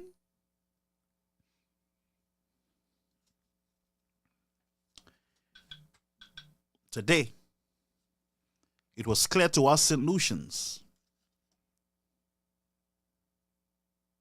that freedoms we once hold dear now is at stake. It was clear today to us that we got to keep our eyes open on this government. Because one day you would wake up and realize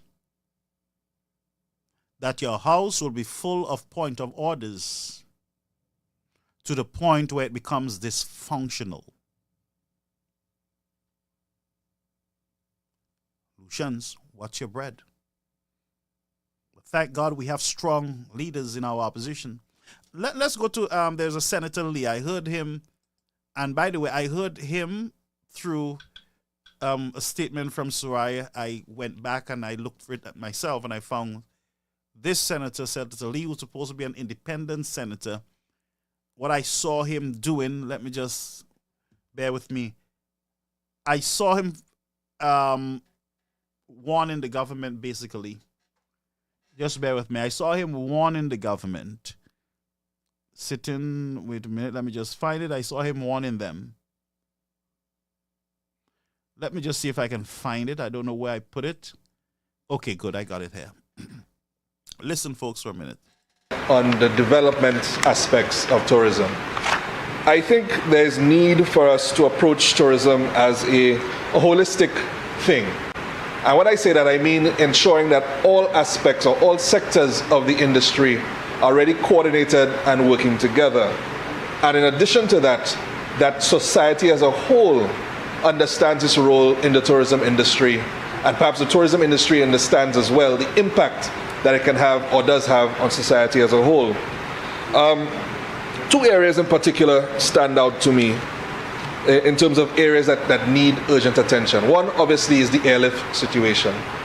I think in all the statistics that have been quoted, strangely enough or oddly enough, my colleague Senator did not mention the statistics with regard to the Caribbean market. Because whereas there's been significant recovery in the US market, significant recovery in the Canadian market, or in fact, growth in the Canadian market, and significant recovery in the UK market, the Caribbean market is still languishing way behind its 2019 numbers. And a large aspect of that is... Oh boy, oh boy. Folks, pay attention to this senator. Pay attention. Pay attention. Not any lack of knowledge, any lack of marketing, any lack of demand, but quite simply people just can't get here. He did mention that there's no airlift to Martinique, and that is galling, to be quite frank. There's very limited airlift into Barbados, Trinidad, Antigua, any of our regular and our normal source markets from the Caribbean. And I've always made the point in any discussion I've had with any tourism participant that the value of the Caribbean market in particular is that they spend money locally. They are... Somebody's asking, who is this? This is independent Senator, Senator Lee, part of the government of St. Lucia, the Senate. He's an independent senator. They're our neighbors, they're our family. When they come into the country, they're the ones who will go into all aspects of the countryside and patronize our local bars. They'll patronize our markets. They will patronize our local restaurants. I noticed there's the impact, or the intention with village tourism to basically move what our Caribbean neighbors do and encourage all our tourists to do it. But really and truly, these are the progenitors of village tourism. These are the persons who find themselves in our communities and make the most of their experience in St. Lucia. So we need, as part of our development, to ensure that we do and take whatever steps are necessary to improve regional airlift. The other aspect is in terms of our independent restaurants. I think that is a sector that has been suffering for a little while. When you go on the strip where most of our independent restaurants are located, a few are very well patronized, some are not. So there's a need to drive demand for them. There's also the need to increase the variety of foods that are available and being sold. I was very pleasantly surprised on a recent trip to Trinidad, for example, at the breadth of the food options that are available to you, and similarly in Barbados. Barbados even more so in terms of the fine dining aspects of things. You have a multitude of options to choose from. I find that is quite lacking here, and it's something that we need to address urgently. I know, as I said, part of it is obviously that the demand sometimes is lacking, and so we need to make sure we drive demand to these independent restaurants, but we need to encourage and increase in the culinary options that are available in the restaurant sector.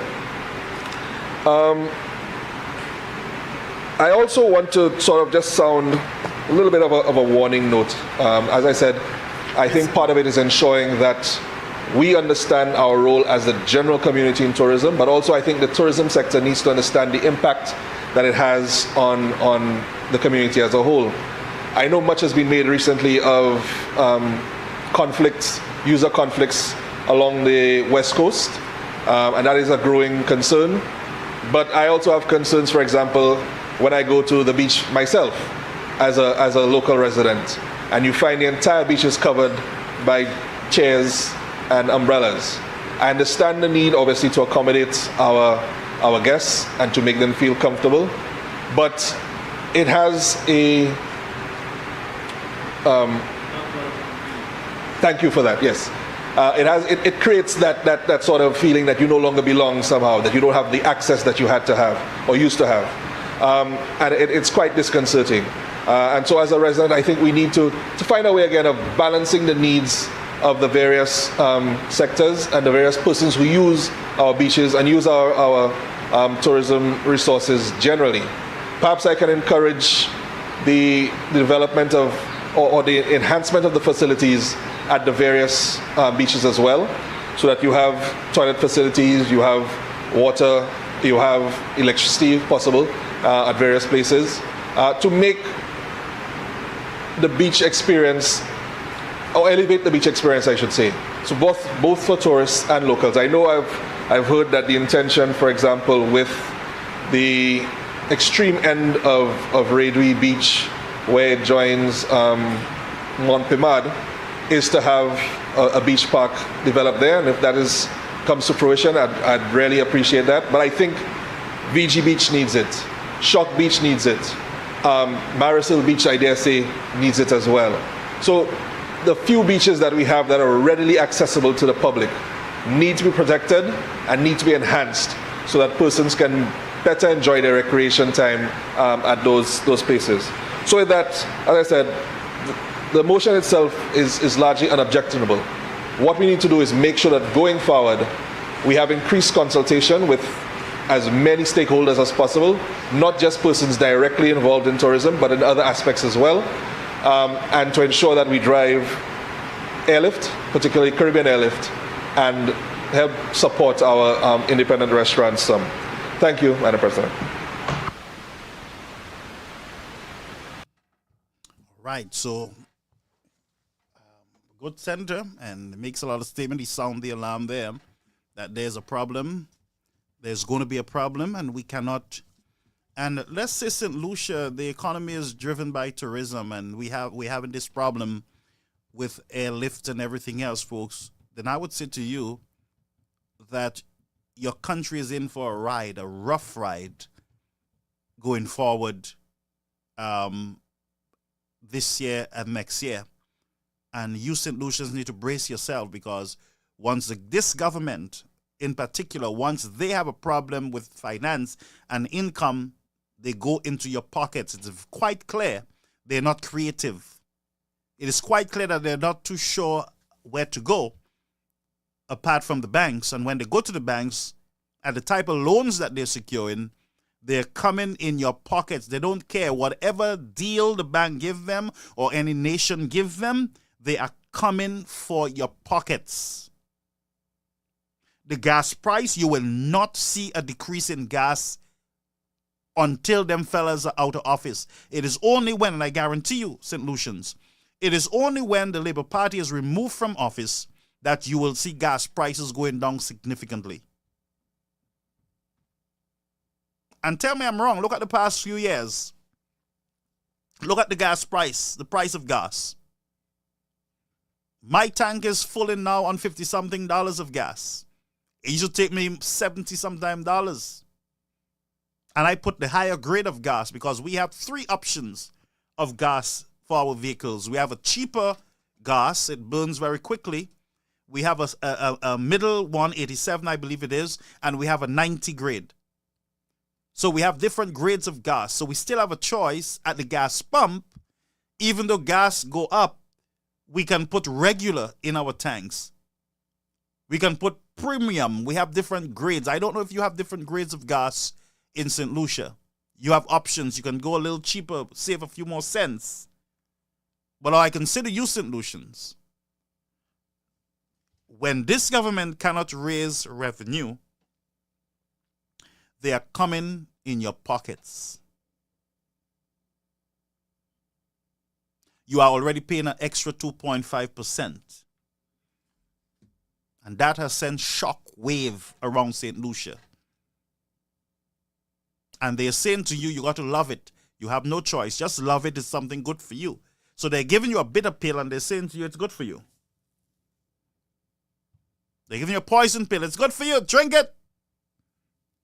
And then your whole belly is out. Lucians in the woods of the Sir John Compton. What's your bread? I'm opening the lines now for 3 calls because the system, we can't push it. As I told you, I don't want, when you all see me run out of this place, a hose of the smoke coming out my ears, it blow up on me. Wise me. So let's see if we can get a few calls here, folks. 929-586-1821. I ain't saying nothing more. Nothing more to say. Nothing more to say. Yeah. So we're going to take some calls. 929-586-1821. We're going to spend another maybe 5 minutes. I know it's late. And let me just say while we're doing that, to Sister Sylvia, greetings to you. I saw your greetings. Greetings to you. I will give you a shout sometime soon, but greetings to you.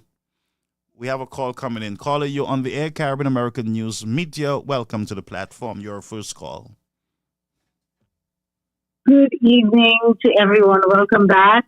Thank you. Good to talk to you. It is good to be back and good to hear your voice. Good to hear you as well. Just a few pointers, Brother Garfield. Talk to me.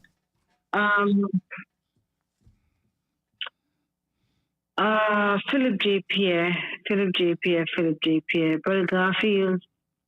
If our Prime Minister knows who the people committing crime are, why hasn't he done something about it? What is he waiting for? Why is he coming out and telling us, oh, he knows who's responsible and looking at people? And who's that lone voice that we're hearing in the background? Is that a guilty party? I don't know. Just asking questions. Mm-hmm. I'm asking questions for St. Lucians. That's all I'm doing. Because this is not making sense. We need to demand that Philip J. Pierre tells us or go after or do something about whatever people, criminals he knows about and stuff to stop the crime rate. We're counting 22 people this year. What about last year? What about the year before that? What about from July 2021 when he came in to now? We've lost many, many, many lives. Why hasn't he told us anything about bringing back the K9 unit? He said that the French people will lend them their dogs. So we're going to lend French dogs that cannot understand English. He might as well get sugar cake. Brother Garfield, so we're going to get French dogs, and who's going to speak to the dogs in French? Yeah. Our dogs understand us at home when we say sit, when we say stand, when we say time to eat. Go outside, go do your business, and come back. I think they will have handlers. Our dogs understand us. They will have handlers. So wait. So he's going to get French handlers as well. Yeah, I'm sure. And isn't that going to cost him more? I don't know. I think there's a deal where you have some French officials in St. Lucia right now working with the police. Brother Garfield, we need to have K9 units on our port permanently. We don't need a temporary fix. So this thing of renting dogs, this is not a permanent thing. Or is it? Are you going to rent dogs for the rest of the time that you supposedly in office? I don't think the government want to spend any money on dogs. I don't think so, the way they're going. But Garfield, where's the money going? Billions of dollars have been borrowed. Where is the money going? I'll move on from the dogs, but we're demanding that we have our dogs in St. Lucia on our ports permanently, not a temporary fix. Well, we don't 'Cause have that dogs is in St. garbage Lucia. waste. I think the government need to invest in bringing in their own dogs, whether it's from the U.S. or other countries. We need to have a canine unit, permanent canine unit in the country. That But will be we had walking. one That will be at port, the Huronora International Airport, and will be on our ports in Castries. That's correct. Now, did we have one that was handled by a St. Lucian and it was taken to Jamaica because he didn't want it anymore? Philip J. Fair got rid of them. Didn't we have it? Yes, We we had did. it. We did. At least at the port, at Port Castries, but he got rid of it. Yeah. So, you know, the Labour Party has come in and has actually broken St. Lucia apart, you know.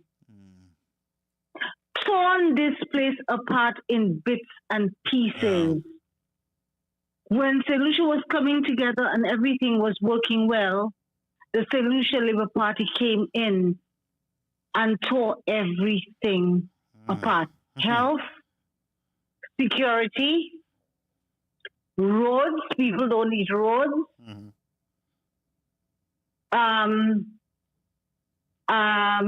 Even projects, work, employment for people.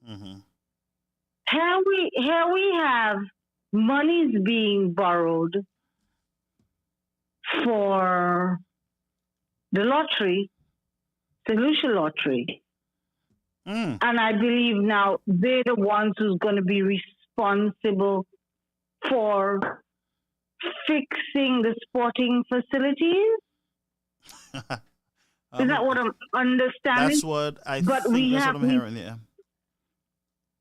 So we do not have a Ministry of Sports anymore. Isn't our Ministry of Sports and Ministry of Infrastructure, aren't they the ones jointly that should be fixing our sporting facilities? And should we have costings for those for the renovations on whatever facilities prior to monies being borrowed? Should we know how much money is being spent, what the scope of works, etc., would be prior? Or are we blindly going into something, borrowing money, giving it to the lottery's office, and we have no idea where that money is going? Is that what's really going on in St. Lucia? Just like St. Jude. We don't know what the scope of works are. We don't know the costings. We do not know anything. But Philip J. Pierre borrowed $201 million from the Saudis. Is that where we are in St. Lucia? As for the lady minister who got treated in Martinique, may I remind the government of St. Lucia and the MPs and the Prime Minister and Governor General Sue, may I remind the governing body of St. Lucia that everybody who works in there get a salary, and they also receive monies towards transportation, health. They have insurance coverage. They've got a lot of perks that goes along with their position. So may I ask the question as to why we taxpayers are funding the bills for MPs when they fall ill and they are taken out of St. Lucia where there is proper medical help to get proper medical attention, because St. Lucia does not have that. But Are we the same taxpayers? When we fall ill, we go and we die at one of those institutions here in St. Lucia because we do not have the medical facilities. We do not have the equipment, etc., that is needed to look after us. Well, Miss Poyot said you all should save your money and you all should get insurance. So when you all sick, you all can just floop straight Martinique Lamina. So Poyot cannot save the money that they're giving her, the insurance coverage that she has as an MP. She cannot use her own money and all her perks that goes with that position to get herself out of St. Lucia and go, or even if the government gets her out because it was an emergency, that she organizes to pay her bill? Isn't that Poyot's responsibility? Is that our responsibility? What is Poyot doing for us? Making the wrongs on radio and television? Our passport office has fallen apart. Yep. Calling Timothy's name. Poor Timothy. Dr. Timothy. Timothy. Poor Timothy. Huh? That's what this woman. This short fella. The sky is falling. Sorry. But this short fellow was quite correct in saying the sky is falling. The sky is no longer falling in St. Lucia. Some of them ministers' brain that was falling. It has fallen. How could we have an MP who is in the parliament opening his mouth and saying that he is nominating the leader of the opposition as deputy speaker? How could we have a prime minister who will try to make amendments to whatever laws to claim that they can bring someone from outside as deputy speaker, failing to realize, although he has the person of the Attorney General to at least tell him what to do legally, how could we have a prime minister who thinks that it is okay to bring someone from outside to be deputy leader, deputy speaker of the House in St. Lucia without having a referendum? And you know what? The SLP government is afraid of a referendum. They have been running from a referendum. They're doing things because they have a majority in the House. So they're just changing what they want. St. Lucians don't even know the half of the things that are happening behind closed doors. We have yet to find out. And when we find out, I hope the people who voted the SLP into government are willing to take the responsibility for what they have done to St. Lucia as a small developing state. Because, sorry, we're not developing right now. We underdeveloping right now. We're undeveloping our country. Yeah. We're going backwards. Yep. Now, again, enough has happened in St. Lucia for us to form a human chain around the House of Parliament. Enough has happened in St. Lucia for us to put down and stop in Castries 10,000 plus people. Enough has happened in St. Lucia for us to start petitioning this government, to petition this government to account to us where all of this borrowing, Madi Poete money is going, because we are not seeing that money. We are not being told, nothing is being accounted to us. St. Lucians, I'm calling on all of us. Let us stand up and do something. We're not just marching for marching's sake. We will form a human chain. We will stamp our feet. We will do what we have to do, but there must be numbers. We need 10,000 plus people to do this. St. Lucians, the longer you stay, the worse the country gets. The harder it's going to be, the more they are going to impose taxes. And talking about imposed taxes, before I leave, I need to make that statement. Talk to me. Or I need to ask that question. If this,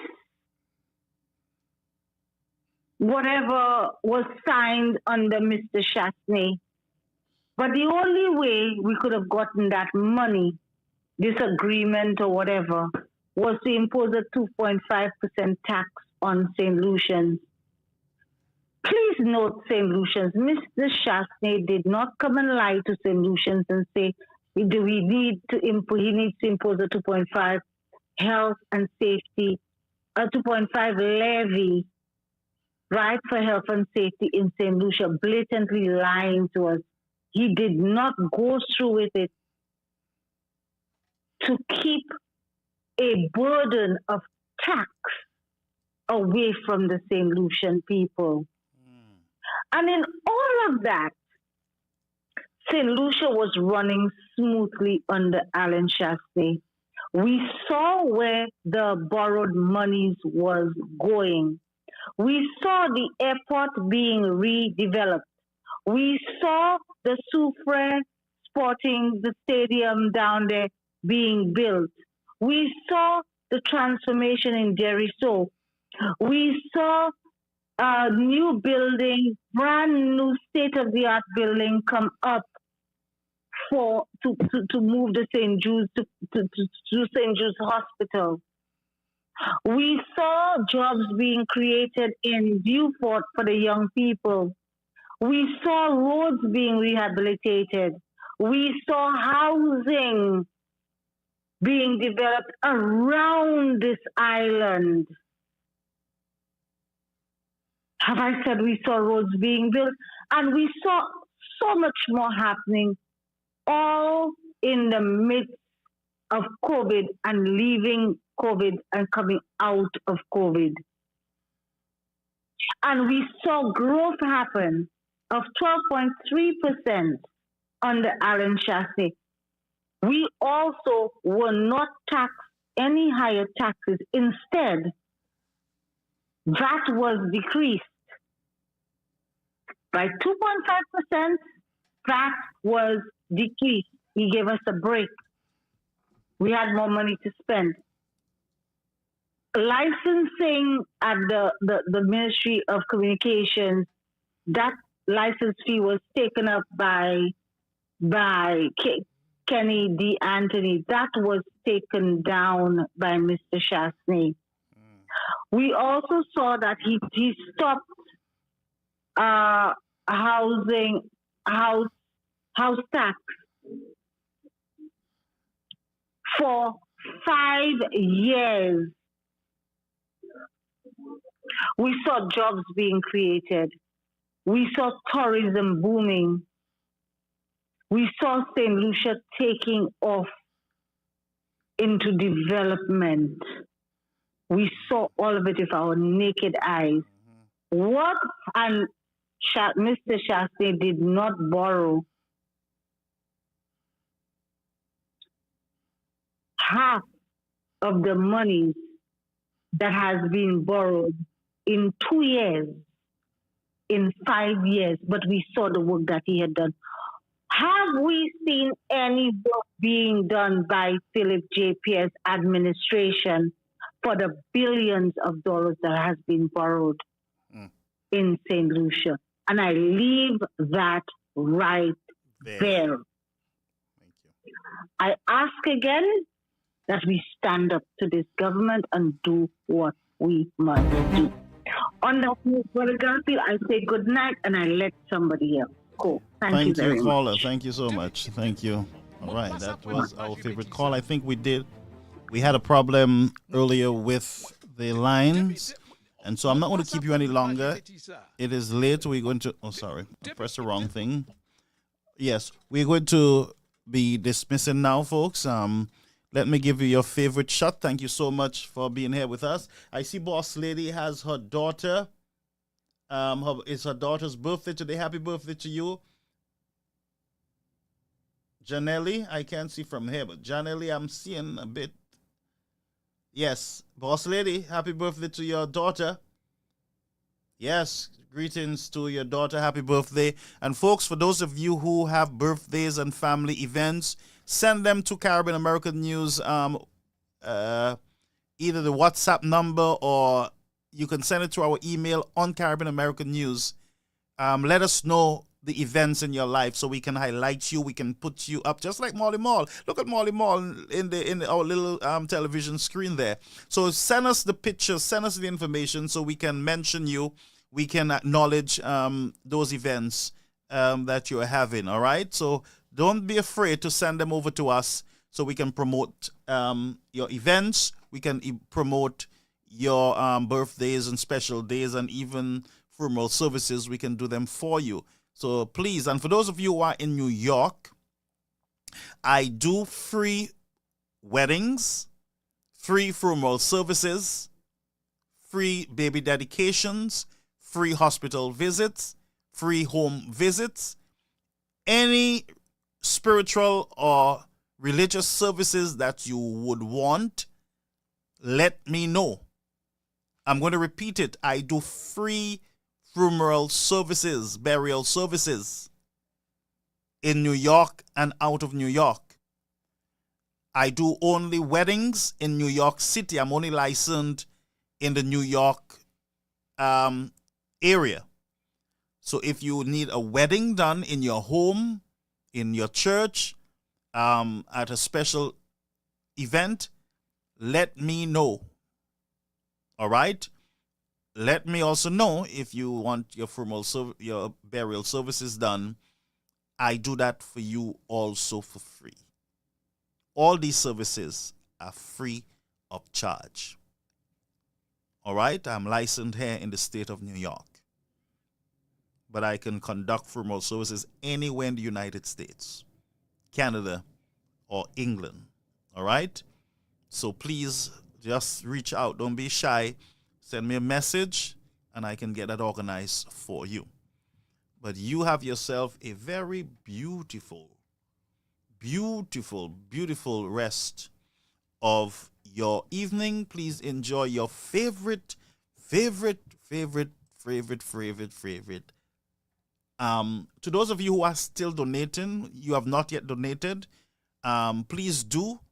Our system should be in shortly. There's a special person on YouTube. I need her consent first for acknowledgement. By this week, we should be getting that special fund that was wired last week. We are still awaiting it coming through. But I started getting the stuff together and everything else for the platform. So thank you so much for those of you who have contributed. Those of you who have not yet contributed, please do so to get this systems, to keep the system on the air and to keep it running. As I said to you, we are going to take this a notch further.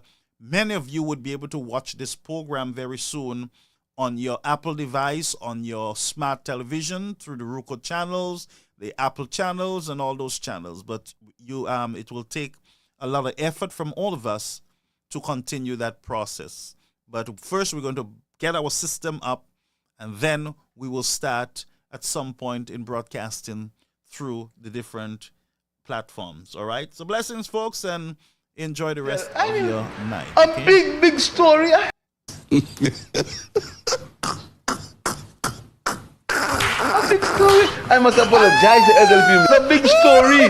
Philip J. Pierre attacked elderly people and tell, a big story. A big story. I must apologize to elderly people. It's a big story.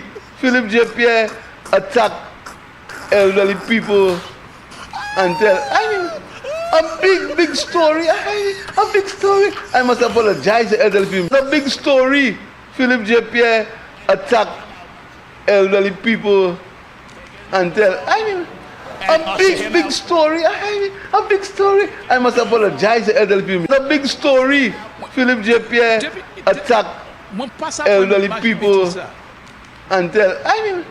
A big story. A big story. I must apologize to elderly people. A big story. Philip J. Pierre attacked elderly people and tell. A big story. A big story. I must apologize to elderly people. A big story. Philip J. Pierre attacked elderly people and tell. Pretense about crime and who is pushing crime. I know what's happening behind the scene. What's happening behind the scene? I know. I also have something to say. I won't say it now. About the crime in St. Lucia. I'll say that at some point. And you all may have to deal with me. Because I know what's happening behind the scenes. I know. I know all that pretense about crime and who is pushing crime. Big story. A big story. I must apologize to elderly people. A big story. Philip J. Pierre attacked elderly people and tell. A big story. A big story. I must apologize to elderly people. A big story.